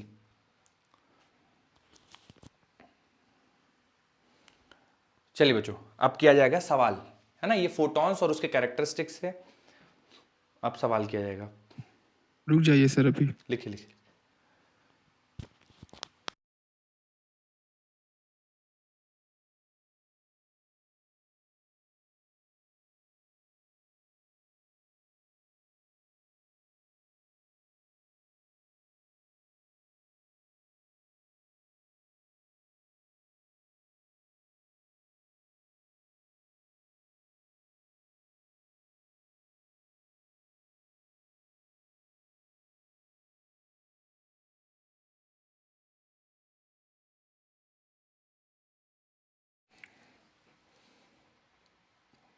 जब बच्चों हम लोगों ने batch शुरू किया था तो ऑलमोस्ट सारे अटेंडेंस बहुत बहुत हाई होती थी, अभी काफ़ी कम दिखते हैं बच्चे। तो मैं ये कहना चाह रहा हूँ कि ये जो प्रिपरेशन है ना, ये आप मानिए 6 घंटे हर दिन आके बैठना, वही कर लेना, आप लोग तो वैसे घर पे भी जाके प्रैक्टिस भी करते होंगे, पर 6 घंटे हर दिन आके क्लास अटेंड करना और होमवर्क करना बहुत बड़ा टास्क है। तो आप लोग 90% ऑफ द जर्नी में ऑलमोस्ट रहें, यहाँ तक आए हैं तो फिर आप पूरा सही तो करेंगे ही कोर्स, ठीक है। तो ये भी सही तो बहुत फिजिक्स की वजह से अचीवमेंट है, आते हैं। अपने आप को शाबाशी दिया करिए, है ना, बहुत ज़्यादा हार्ड मत हुआ करिए अपने आप में, ये भी बहुत बड़ी बात है कि हर दिन 6 घंटे। देखिए फिजिक्स मतलब बायो में तो फिर भी आप लोग का नेचुरल इंटरेस्ट रहा सर होगा, फिजिक्स तभी में आप ज्यादा लोगों ने। मजा आता है सर, फिजिक्स में तो फिजिक्स ज्यादा मजा फेवरेट है। आता है। हाँ सर फिजिक्स फेवरेट हो फेवरेट है गया है सर। इसीलिए सर फिजिक्स में आपकी वजह से उसमें इंटरेस्ट आ ज्यादा गया। जगह फिजिक्स रहता में है झूठ नहीं सर। बोलेंगे सर, बहुत मजा आ रहा है सर फिजिक्स पहले में से ज्यादा मजा फेवरेट आता थी। आप इतने अच्छे अच्छे शब्द बोल रहे हैं, मैं केवल इसको ऐसे ही समझूंगा कि आप लोग की भाई टीचर सामने चलो मेहनत कर रहा है तो कह देते हैं, वो ऐसे ही लूंगा मैं, लेकिन ये सच में आप खुद को बहुत बढ़िया मानिए, मतलब प्राउड फील करना चाहिए आप लोग को इस चीज़ के लिए ही कि एवरी डे भले ही ठंडी हो, सुबह 9 बजे क्लासेस शुरू हो जाती 3 बजे तक, खाना लेके आते हैं, पर ठीक है उतना क्या, घर पे गर्मा सर गर्म आपसे मम्मी ज्यादा बनाते जा पंक्चुअल रहे हैं, नहीं है बढ़िया है। सर। तो बहुत बड़ी बात है ये, तो उस चीज़ को ध्यान रखिए, काफ़ी आप लोग मेहनत किए हैं और लास्ट तक अब कुछ ही महीने और रह गए हैं, तो छोड़िए नहीं उसको, और जितना एफर्ट्स और जितना डाल सकते हैं आप लोग डालिए, बढ़िया रिजल्ट आएगा इस बार। जी सर। चलिए आगे बढ़ते हैं, इसी में सवाल करते हैं थोड़ा सा। जी सर।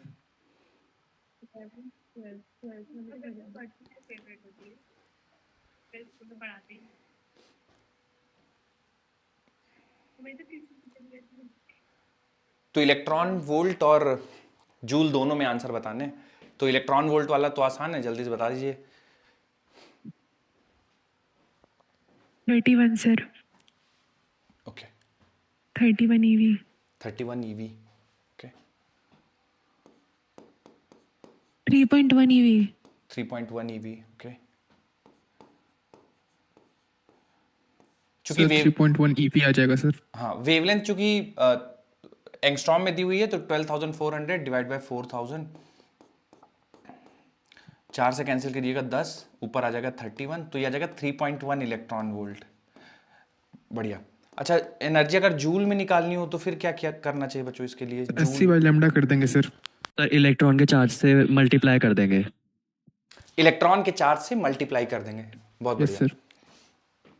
तो 3.1 इलेक्ट्रॉन वोल्ट, तो इलेक्ट्रॉन के चार्ज से मल्टीप्लाई कर दीजिए 1.6 इंटू 10⁻⁹। अब ये जूल में बन जाएगा।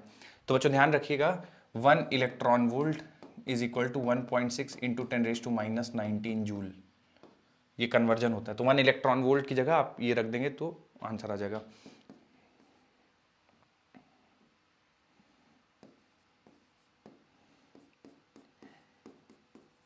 ये इतना आंसर आ जाएगा।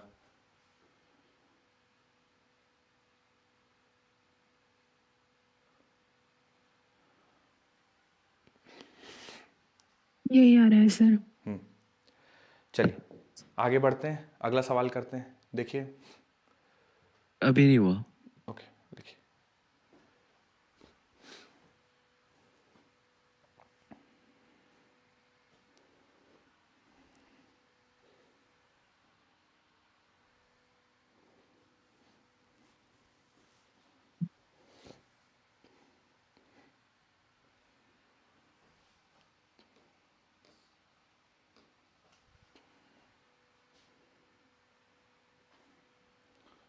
आंसर।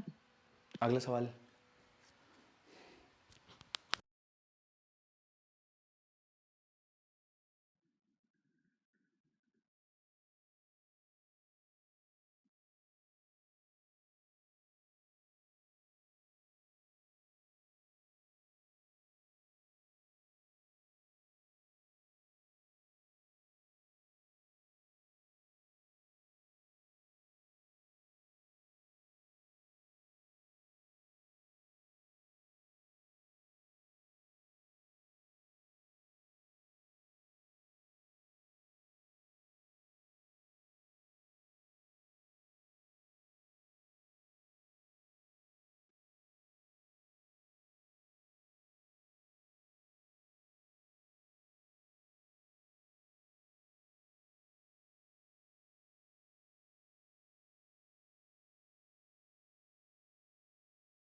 वेट कर रहा हूं बच्चों, number of photons per second emitted by the bulb पूछा गया है।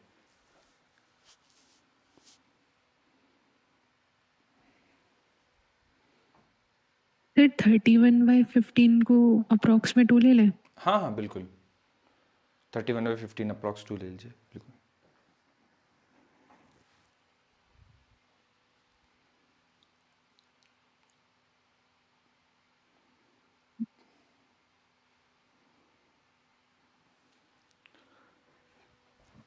देखिए बच्चों करने के तरीके मेरे हिसाब से सबको आप लोग सर 0.03 आ रहा है। 0.03 आ रहा है, कुछ गड़बड़ हो गया होगा बेटा, इतना कम तो नहीं आएगा। Calculate number of photons per second emitted by the bulb.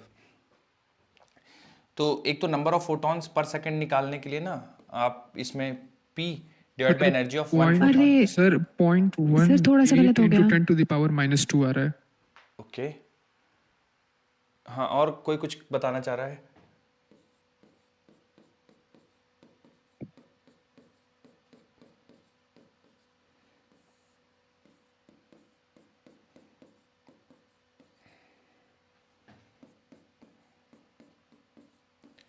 देखो बच्चों ये बनेगा पूरा, ठीक है।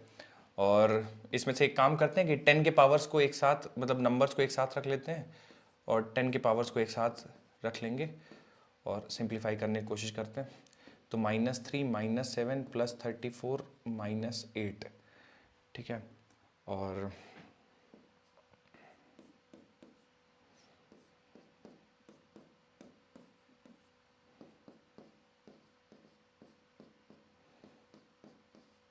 जो देखते हैं तो देखिए -3 -7 -10, 24 -10, 34 -10 कर देंगे तो 24, 24 -8 कर देंगे तो 16, 16 16 है 16 सर। बन जाएगा बिल्कुल। ये तो सर यही आया है। 200/11 × 10 के पावर 7 16 इतने फोटॉन्स पर सेकंड निकलेंगे। अब मुझे बताइए बच्चों, आप लोगों ने कैसे किया था? नहीं सर, वो थोड़ा गलत कर दिए थे। वो अरे सर वो 34 एनर्जी 34 थोड़ा सा इलेक्ट्रॉन वोल्ट में थी ना, गलत तो लिख दिए थे। इलेक्ट्रॉन वोल्ट की ले ली थी। अच्छा ओके, हाँ हाँ, फिर गड़बड़ हो जाएगा। सर वो अब सही 34 की जगह से तो वैल्यू गलत ले लिए थे, अच्छा ओके, अब सही हो गया सर। और ठीक और मेरा सब सर ठीक सही है। आया था। ठीक। तो इतने फोटॉन्स पर सेकंड निकलेंगे। बहुत बार इस तरह के सवाल आपको मिलेंगे, ठीक है, तो ध्यान रखिएगा थोड़ा सा।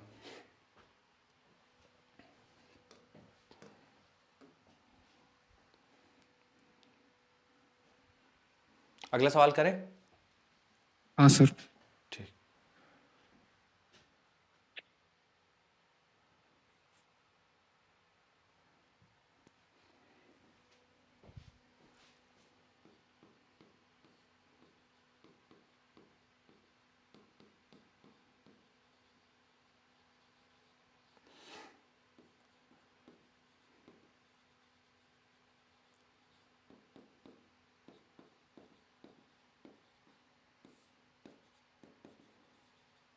तो ये दो चीजें लिख रहा हूं बच्चों, अगर आप लोगों को जरूरत पड़े इसकी तो यूज कर लीजिएगा।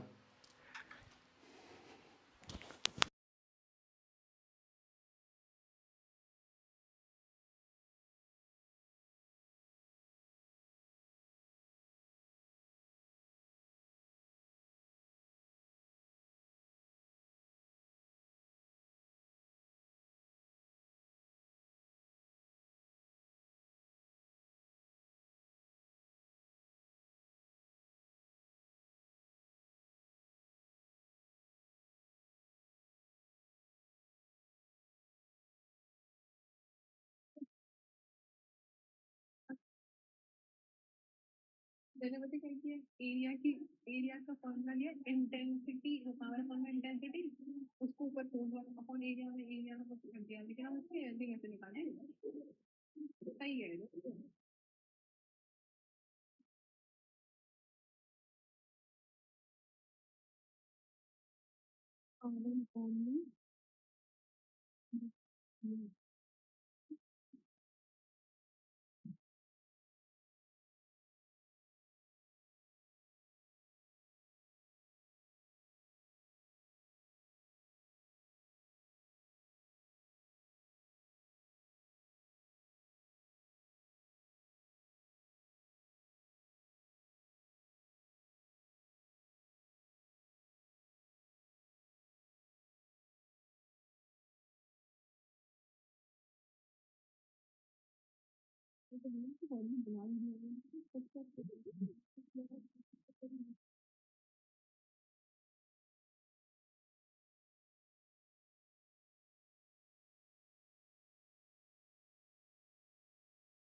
आंसर आया क्या बच्चों? सर थोड़ा सा लंबा जा रहा है सर, रुक जाइए। ओके।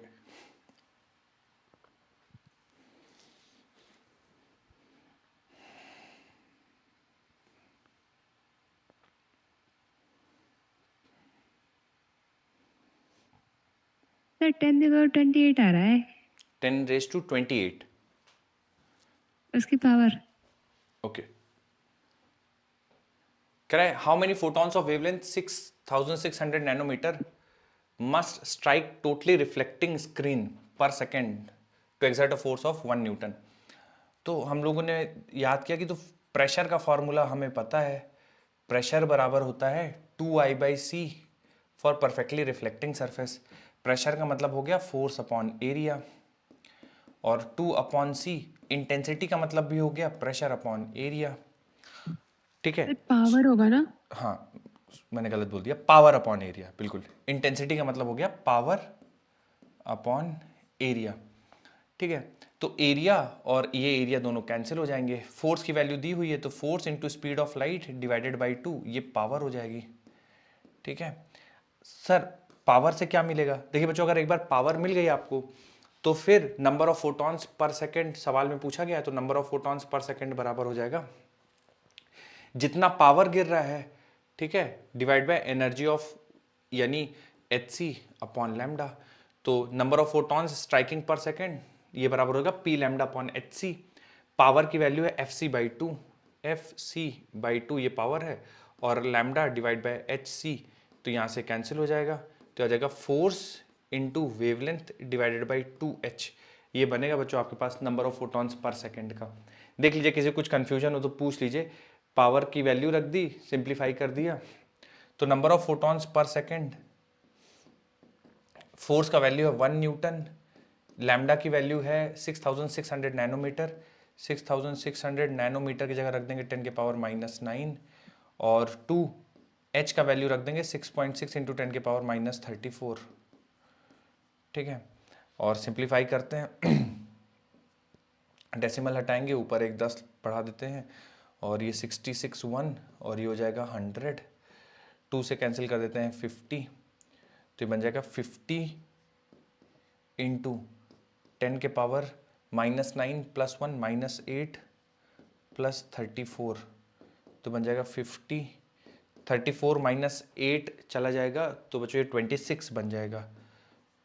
तो 5 इंटू 10 के पावर 27, यही आ रहा है सर। हाँ, इतने फोटॉन्स एक सेकंड में हिट करने चाहिए सरफेस को। जो किसी को कुछ भी कंफ्यूजन है कि सर ऐसा क्यों कर दिया, देखिए यहाँ तक आप लोग को कुछ भी कंफ्यूजन है तो पूछ लीजिए, उसके बाद तो मैंने सारी वैल्यूज जो गिवन है सवाल में वो सब्स्टिट्यूट कर दी हैं। तो 5 × 10⁻27 इतने फोटॉन्स पर सेकंड सरफेस को हिट करेंगे, तब परफेक्टली रिफ्लेक्टिंग सरफेस पे फोर्स लग रहा होगा 1 न्यूटन का।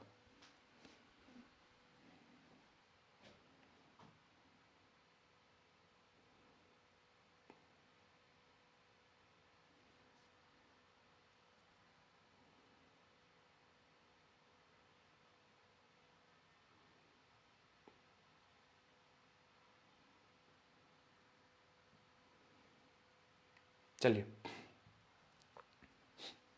बदल दो बच्चों स्लाइड, अगर लिख लिया हो सबने तो डन है।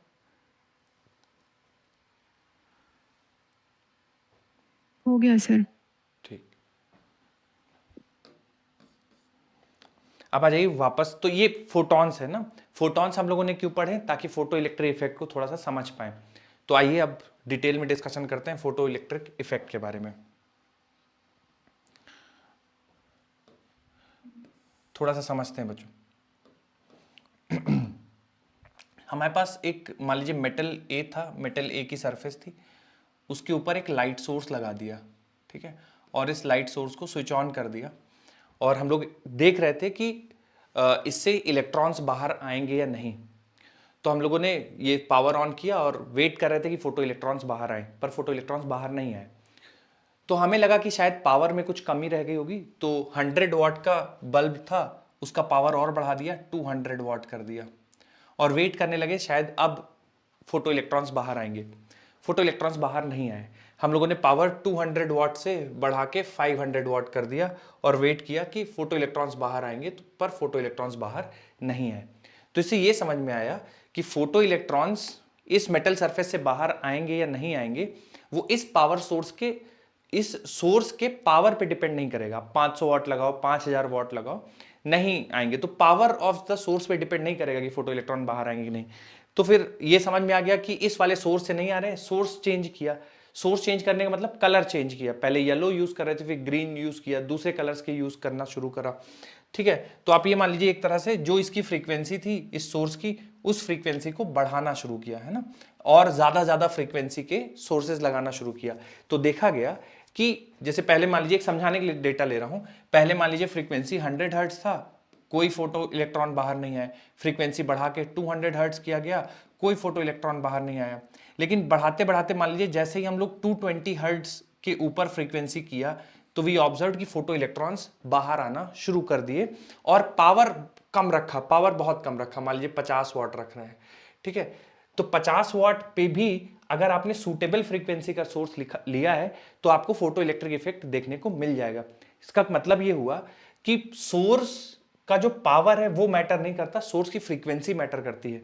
और हर मेटल सरफेस के लिए डिफरेंट डिफरेंट फ्रीक्वेंसी के आपको सोर्स की जरूरत पड़ेगी, ठीक है, जिससे ऊपर वो फोटो इलेक्ट्रिक इफेक्ट दिखाएंगे, है ना। तो यहां से हम लोगों ने एक टर्म डिफाइन किया है जिसको बोलते हैं थ्रेशोल्ड फ्रीक्वेंसी। जो अगर आप लोगों से मैं बोलूं डिफाइन करने के लिए थ्रेशोल्ड फ्रीक्वेंसी, कोई डिफाइन कर सर सकता है? मिनिमम minimum फ्रीक्वेंसी जो frequency चाहिए to होती है which an इलेक्ट्रॉन को eject electron कराने Frequency के लिए। required to just eject the electrons. बिल्कुल बिल्कुल। Minimum frequency required to observe photoelectric effect is called as threshold frequency. मतलब अगर आप फोटो इलेक्ट्रिक इफेक्ट देखना चाहते हैं तो जो सोर्स लगाएंगे उसकी फ्रीक्वेंसी थ्रेशोल्ड फ्रीक्वेंसी के बराबर हो या उससे बड़ी हो।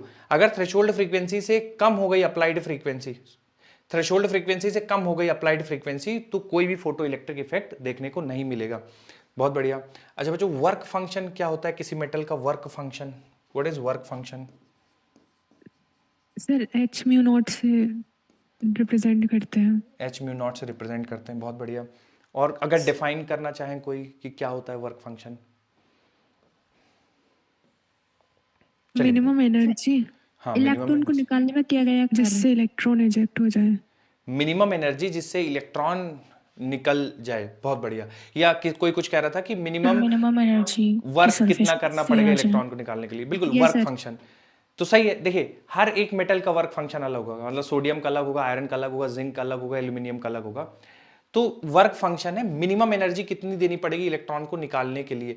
तो मान लीजिए कोई इलेक्ट्रॉन है जो इस मेटल सरफेस के अंदर है, फोटोन आके हिट करेगा, ठीक है, और एक फोटोन के पास जो एनर्जी पैकेट है लेट्स से HF, ठीक है, तो वो एनर्जी जो फोटोन के पास है अगर वो बड़ी हो गई, HF की वैल्यू बड़ी हो गई या बराबर हो गई जितनी इस इलेक्ट्रॉन को एनर्जी चाहिए बाहर आने के लिए, तो ये इलेक्ट्रॉन बाहर आएगा, अदरवाइज इलेक्ट्रॉन बाहर नहीं आएगा। तो वर्क फंक्शन क्या होता है? मिनिमम अमाउंट ऑफ एनर्जी जो इलेक्ट्रॉन को देनी पड़ेगी ताकि ये बाहर आ जाए, वो कहलाता है वर्क फंक्शन। अब दूसरा सवाल कि ऐसा क्यों होता है कि हमको इलेक्ट्रॉन को बाहर निकालने के लिए कुछ एनर्जी खर्च करनी पड़ती है?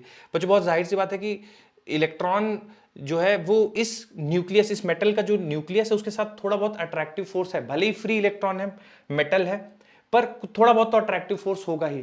तो अगर आप चाहते हो कि ये लीव कर दे सरफेस को और बाहर आ जाए तो हमें इसको एनर्जी देनी पड़ेगी, और कम से कम जितनी एनर्जी देनी पड़ेगी सच दैट ये मेटल को छोड़ के मेटल के बाहर आ जाए, वो कहलाता है एनर्जी वर्क फंक्शन, ठीक है। तो बच्चों थ्रेशोल्ड फ्रीक्वेंसी और वर्क फंक्शन दोनों एक एक करके डिफाइन करेंगे। पहले थ्रेशोल्ड फ्रीक्वेंसी लिखते हैं, तो हेडिंग डाल दीजिए थ्रेशोल्ड फ्रीक्वेंसी। मैं इसमें एक लाइन लिखवा देता हूं आपको, लिखिए minimum frequency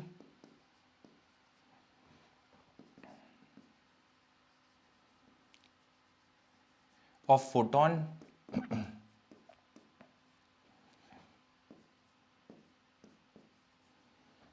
for which photoelectric effect is observed. Minimum frequency of photons for which photoelectric effect is observed is called as threshold frequency. Work function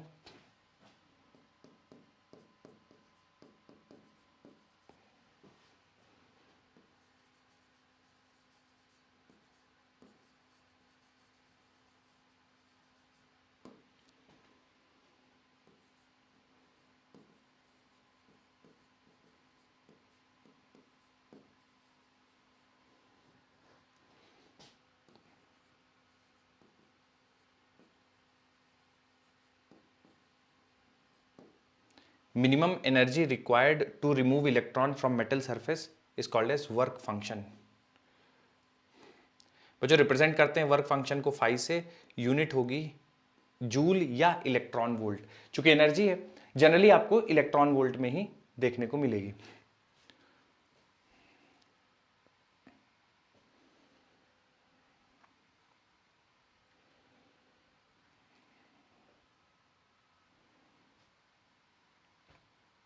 तो अगर फोटो इलेक्ट्रिक इफेक्ट देखना चाहते हैं तो जो वर्क फंक्शन की वैल्यू होगी वो एनर्जी ऑफ एक फोटोन के बराबर होगी।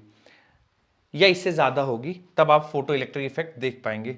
तो वर्क फंक्शन की जो वैल्यू होगी वो एक फोटोन की एनर्जी से कम होनी चाहिए, तभी फोटो इलेक्ट्रिक इफेक्ट देख पाएंगे।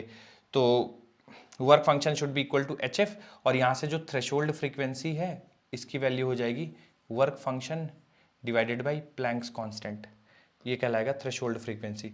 तो आपकी जो फ्रीक्वेंसी होनी चाहिए it must be more than threshold frequency, that is 5/h, तभी फोटो इलेक्ट्रिक इफेक्ट हो पाएगा।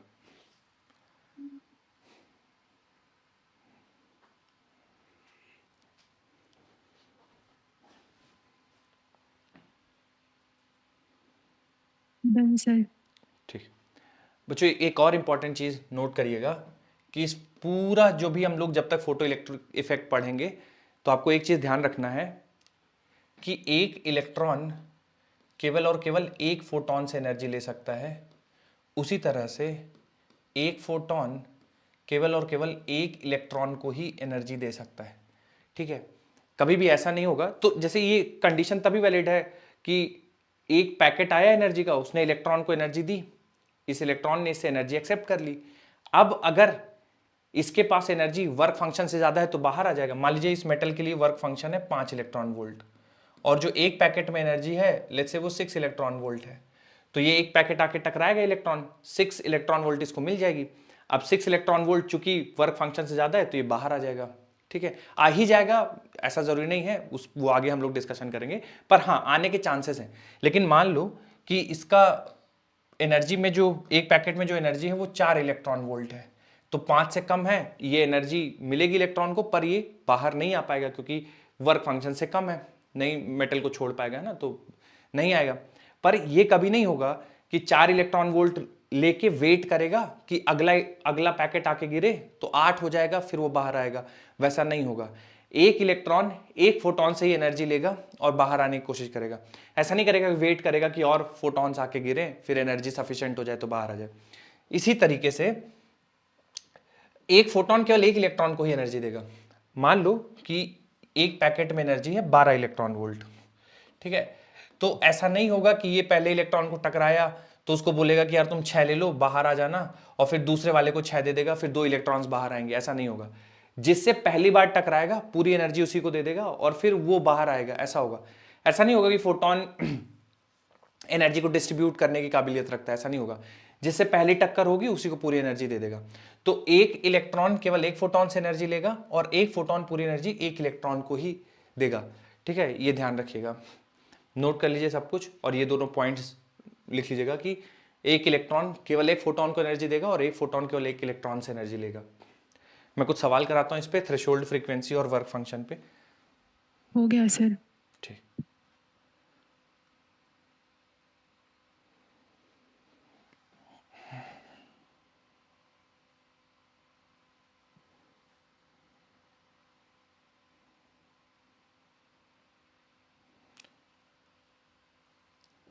देखिए एक सवाल,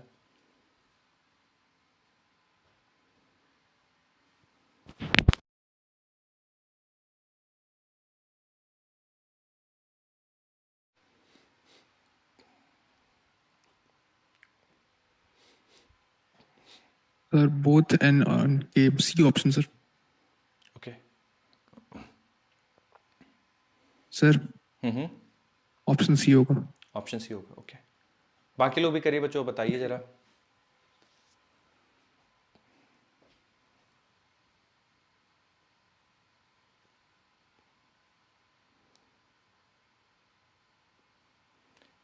मुश्किल लग रहा है क्या सवाल? वर्क फंक्शन दिए हुए हैं सबके, फिर सी होगा। सी होगा, ठीक है, सबके वर्क फंक्शन दे रखे हैं। जैसे सीजियम का दे रखा है 2.14, पोटेशियम का दे रखा है 2.30, सोडियम का दे रखा है 2.75, और इंसिडेंट फोटोन है उसके पास एनर्जी 2.20 है। तो पूछा है कि इनमें से बताइए कौन सा किस में फोटो इलेक्ट्रिक इफेक्ट देखने को मिलेगा, किस में फोटो इलेक्ट्रॉन्स बाहर आएंगे। तो जिनका वर्क फंक्शन, ध्यान सुनिएगा बच्चों, हाँ बोलिए बोलिए, क्या कह रहे हैं? सोडियम और पोटेशियम। सोडियम और पोटेशियम शो करेंगे या शो नहीं करेंगे फोटो इलेक्ट्रिक इफेक्ट? ये शो करेंगे। शो करेंगे। जी सर। बच्चों देखिए पैकेट सर में वर्क इतनी फंक्शन एनर्जी ज्यादा है, है ना इनका, तो नहीं करेंगे। बच्चों ये दोनों शो नहीं करेंगे, करेंगे, ऑप्शन बी हो जाएगा। Not shown. बी होगा ना आंसर। बिल्कुल, क्योंकि बच्चों देखिए इसमें रिक्वायरमेंट ज्यादा है ना, पैकेट में एनर्जी 2.20, इनको अगर फोटो इलेक्ट्रॉन बाहर निकालने हैं तो 2.30 2.75, इतनी तो है ही नहीं पैकेट में एनर्जी, तो ये दोनों में नहीं शो करेंगे। सीजियम में शो कर देंगे क्योंकि सीजियम में 2.14 की रिक्वायरमेंट है और 2.20 फंक्शन प्रेजेंट है, कम तो है। Caesium only. बच्चों यही बी ऑप्शन होगा।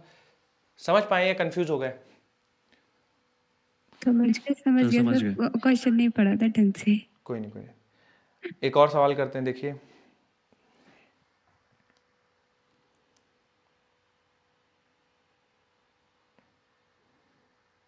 एक सेकंड ना, मुझे लग रहा है थोड़ा सा और आप लोग को पढ़ाना पड़ेगा, उसके बाद सवाल करेंगे, ठीक है। तो ये बेसिक इतना ही था कि जो इंसिडेंट फोटोन होना चाहिए उसकी एनर्जी वर्क फंक्शन से ज्यादा होगी तभी फोटो इलेक्ट्रिक इफेक्ट आपको देखने को मिलेगा, या इंसिडेंट फ्रीक्वेंसी की वैल्यू थ्रेशोल्ड फ्रीक्वेंसी से ज्यादा होनी चाहिए, और थ्रेशोल्ड फ्रीक्वेंसी होगा φ/h। अभी पढ़ाना पड़ेगा।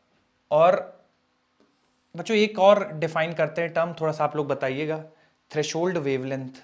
वेवलेंथ, ये मैक्सिमम वेवलेंथ रिक्वायर्ड होती है फोटो इलेक्ट्रिक इफेक्ट के लिए। ठीक है, मैक्सिमम वेवलेंथ, ओके। मतलब कि सर एक लाइट जिसकी मैक्सिमम वेवलेंथ है जिससे फोटोन एमिट कर जाए। ओके, तो इसका जो फॉर्मूला लिखेंगे बच्चों कुछ इस तरह से लिखेंगे कि जो एनर्जी पैकेट है, जो वर्क फंक्शन, अगर आप फोटो इलेक्ट्रिक इफेक्ट देखना चाहते हैं तो एनर्जी पैकेट के पास जो एनर्जी है वो HC work over lambda। Function से बड़ी होनी चाहिए, है ना। तो यहां से लैम्डा की वैल्यू निकाल देंगे, तो lambda should be less than और इक्वल टू hc/φ। ठीक है, चलिए मैं एक आप लोग को एग्जांपल पूछता हूं, आप लोग बताइएगा। मान लीजिए एक मेटल सरफेस है, मैं आपको बोल दूं कि इसकी थ्रेशोल्ड वेवलेंथ 5000 एंगस्ट्रॉम है, और मैं बोल दूं कि इस पे दो इंसिडेंट होते हैं, एक 5500 एंगस्ट्रॉम है और एक 4500 एंगस्ट्रॉम है, तो किस पे फोटो इलेक्ट्रिक इफेक्ट होगा? फर्स्ट वाले पे। मैं बता देता हूं आपको, थ्रेशोल्ड वेवलेंथ इसकी 5500 एंगस्ट्रॉम है, इस पे दो रेडिएशन गिराया गया, एक 5500 एक 4500। सवाल में आपसे सर पूछा 4500 गया वाला, पहले वाले पे सर 5500 वाले पे पहले वाले में 5500 में फोटो इलेक्ट्रिक इफेक्ट होगा। होगा सर। और 4500 में नहीं होगा, ऐसा? Yes sir. सर 45 में होगा, 55 में नहीं होगा। 4500 में होगा, 4500 55 में में नहीं होगा। होगा। हाँ, पर जो इसमें ना थोड़ा थ्रेशोल्ड वेवलेंथ की कहानी थोड़ी सी उल्टी है, तो 4500 पे होगा, इस पे फोटो इलेक्ट्रिक इफेक्ट होगा, और इस पे फोटो इलेक्ट्रिक इफेक्ट नहीं होगा। ठीक है, देखिए एनर्जी जो है लैम्डा की इनवर्सली प्रोपोर्शनल है ना, तो ये थ्रेशोल्ड है, मतलब यहाँ पे वर्क फंक्शन के बराबर है एनर्जी, जो पैकेट की एनर्जी है वर्क फंक्शन के बराबर है। अब अगर आपने लैम्डा बढ़ा दिया तो पैकेट की एनर्जी वर्क फंक्शन से कम हो जाएगी ना, तो फोटो इलेक्ट्रिक इफेक्ट नहीं होगा, और अगर आपने लैम्डा कम कर दिया तो पैकेट की एनर्जी वर्क फंक्शन से बढ़ जाएगी, तो फोटो इलेक्ट्रिक इफेक्ट होगा। तो लैम्डा थ्रेशोल्ड होता है ना, ये लैम्डा hc/φ से वेवलेंथ कम होनी चाहिए। जैसे थ्रेशोल्ड फ्रीक्वेंसी क्या होता है कि जो इंसिडेंट फ्रीक्वेंसी वो थ्रेशोल्ड से ज्यादा होनी चाहिए, यहां पे जो थ्रेशोल्ड वेवलेंथ है ना hc/φ, जो इंसिडेंट वेवलेंथ होनी चाहिए वो थ्रेशोल्ड वेवलेंथ से कम होनी चाहिए, तभी आप फोटो इलेक्ट्रिक इफेक्ट देख पाएंगे। तो बच्चों पहले तो आप थ्रेशोल्ड वेवलेंथ के लिए फॉर्मूला लिखिए, लैम्डा बराबर hc/φ, ये थ्रेशोल्ड वेवलेंथ होगा, और जो इंसिडेंट वेवलेंथ होना चाहिए वो थ्रेशोल्ड से कम होना चाहिए। तो पहले आप ये फॉर्मूला लिख लीजिए, फिर मैं एक लाइन बोल के लिखवाता हूं, उसको नोट कर लीजिएगा। लिख लिया सर। हाँ, मैं एक लाइन बोल रहा हूं बच्चों, स्टार मार्क करके नोट बना के लिख लीजिए। Incident wavelength, incident wavelength,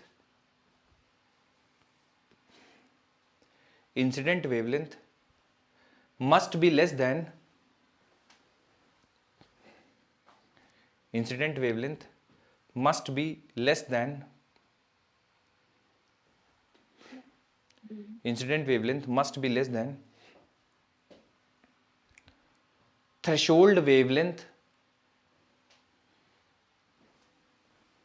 incident wavelength must be less than threshold wavelength in order to observe photoelectric effect, in order to observe photoelectric effect, in order to observe photoelectric effect।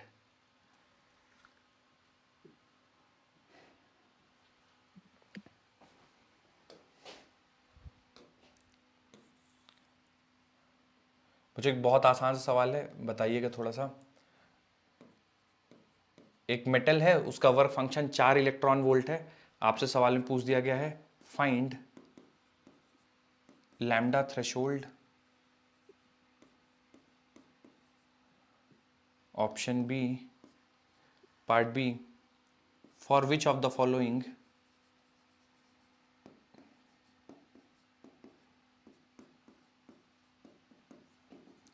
photoelectric effect takes place।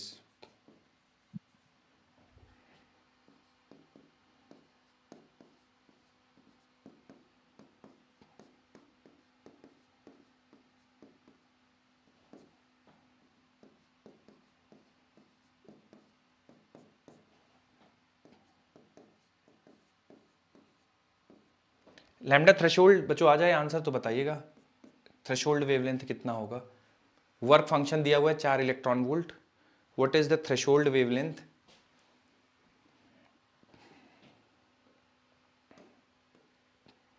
Sir 4.9 × 10⁻⁻26। Okay, threshold wavelength angstrom में या कैसे, मतलब metre में? Sir sir angstrom में 3.09 sir, angstrom आएगी। Angstrom में sir 3.09 angstrom. Yes sir. Okay बच्चों, इसमें हम लोग डायरेक्ट ये वाला फॉर्मूला यूज कर सकते हैं ना कि लैम्डा इन एंगस्ट्रॉम बराबर 12,400 divided by energy in electron volt. तो देखिए थ्रेशोल्ड वेवलेंथ का मतलब है कि इतनी क्या वेवलेंथ होनी चाहिए फोटोन की कि उसकी एनर्जी 4 इलेक्ट्रॉन के वोल्ट के बराबर हो। तो यहां पे बच्चों 12,400 डिवाइडेड बाई 4 कर देंगे, ठीक है। तो जब आप 4 से डिवाइड करेंगे बच्चों तो ये दिख रहा है मुझे कि 2100 सर। 3100 कुछ ऐसा बन जाएगा क्या? जी सर। 4 3 12 4 एकम, हाँ 3100 एंगस्ट्रॉम ऐसा बन जाएगा। तो यानी बच्चों तुम लोग कंफ्यूज हो गए क्या? यहाँ पे बता दो एक बार जल्दी से, ये समझ पाए कि थ्रेशोल्ड वेवलेंथ 3100 एंगस्ट्रॉम होगी। बोलिए सर वो HC/5 वाले फॉर्मूले से तो HC की वैल्यू यही हो गई 12,400 और फाई आपका 4 इलेक्ट्रॉन वोल्ट दिया हुआ है, तो 3100 एंगस्ट्रॉम थ्रेशोल्ड वेवलेंथ होगी। बच्चों देखिए नहीं आए तो आप पूछ लीजिएगा, क्योंकि मेरे दिमाग में एक इमेज है कि आप लोग नहीं थोड़ा सा, सर यही आ रही है, उससे भी यही आ रही है। ठीक है। मुझे ऐसा लगता है कि थोड़ा आप लोग केमिस्ट्री में चूंकि पढ़ चुके हैं तो मैं थोड़ा सा ऐसा मान के चल रहा हूँ, सर उस लेकिन वाले फॉर्मूलेस करेंगे, lambda is equal to SC/5 करेंगे। हाँ हाँ सेम ही आएगा ना बेटा, क्योंकि HC का आप वैल्यू ही तो रखते हो 12,400। 4.95 वाली जो आ रही है ना, वो अगर हमने इलेक्ट्रॉन वोल्ट वाली नहीं रखी है तब आती है, जूल वाले रखी है तब। मैं नहीं समझा आपकी बात, क्या कह रहे हैं? वो 4.95 × 10⁻⁻26 आंसर बता रहे हैं ना ये। हाँ हाँ तो उसमें ये जो सारी वैल्यूज हैं वो तो रखी है मीटर वगैरह में ऐसे, तो वो जूल में नहीं रखी फाई की वैल्यू। Okay okay. तो अगर आप जैसे H का वैल्यू 6.6 10⁻34, C 3 × 10⁸ रख रहे हैं तो ये फिर इलेक्ट्रॉन वोल्ट में नहीं जाएगी, फिर ये जूल में रखना पड़ेगा, तो 4 × 1.6 करके करना 1.6 पड़ेगा। Yes sir. तो खैर बच्चों इसका थ्रेशोल्ड वेवलेंथ तो 3100 एंगस्ट्रॉम आ रहा है। अब बताइए इनमें से किसके लिए फोटो इलेक्ट्रिक इफेक्ट देखने को मिलेगा अगर इंसिडेंट की वेवलेंथ 4100 या 1500 हो, बी और सी 2500? में, और सी बी और सी में। तो B और C में सर। ओके पहले वाले में फोटो इलेक्ट्रिक इफेक्ट होगा क्या अगर इंसिडेंट रेडिएशन नहीं नहीं होगा सर, नहीं नहीं होगा। होगा, क्योंकि थ्रेशोल्ड से कम होना चाहिए। दूसरे वाले में होना चाहिए क्या? होगा सर, ये सर होगा होना सर। चाहिए। और तीसरे वाले में? इसमें भी होगा ये सर, सर होगा होगा। सर, इसमें भी होगा। चौथे वाले में? नहीं होगा। नहीं होना चाहिए नहीं था। होगा सर। नहीं होना चाहिए, क्योंकि इंसिडेंट रेडिएशन की जो वेवलेंथ है वो थ्रेशोल्ड से ऊपर है, तो फोटो इलेक्ट्रिक इफेक्ट नहीं होगा। ठीक है, तो बी और सी में होना चाहिए, ए और डी में नहीं होना चाहिए, नोट कर लीजिए। होगा बस सर। बच्चों आज यहीं तक करेंगे, फिर हो अगली गया क्लास सर। में मिलेंगे। ठीक थैंक है, you sir. Thank you sir. Thank you, bye sir. Bye bye. Thank you sir. Sir ये अगली क्लास में खत्म हो जाएगा चैप्टर? हाँ जी अगली क्लास में खत्म हो जाएगा ये। Okay sir. Okay thank you sir, bye. Thank you, bye bye. Thank you sir. Thank you.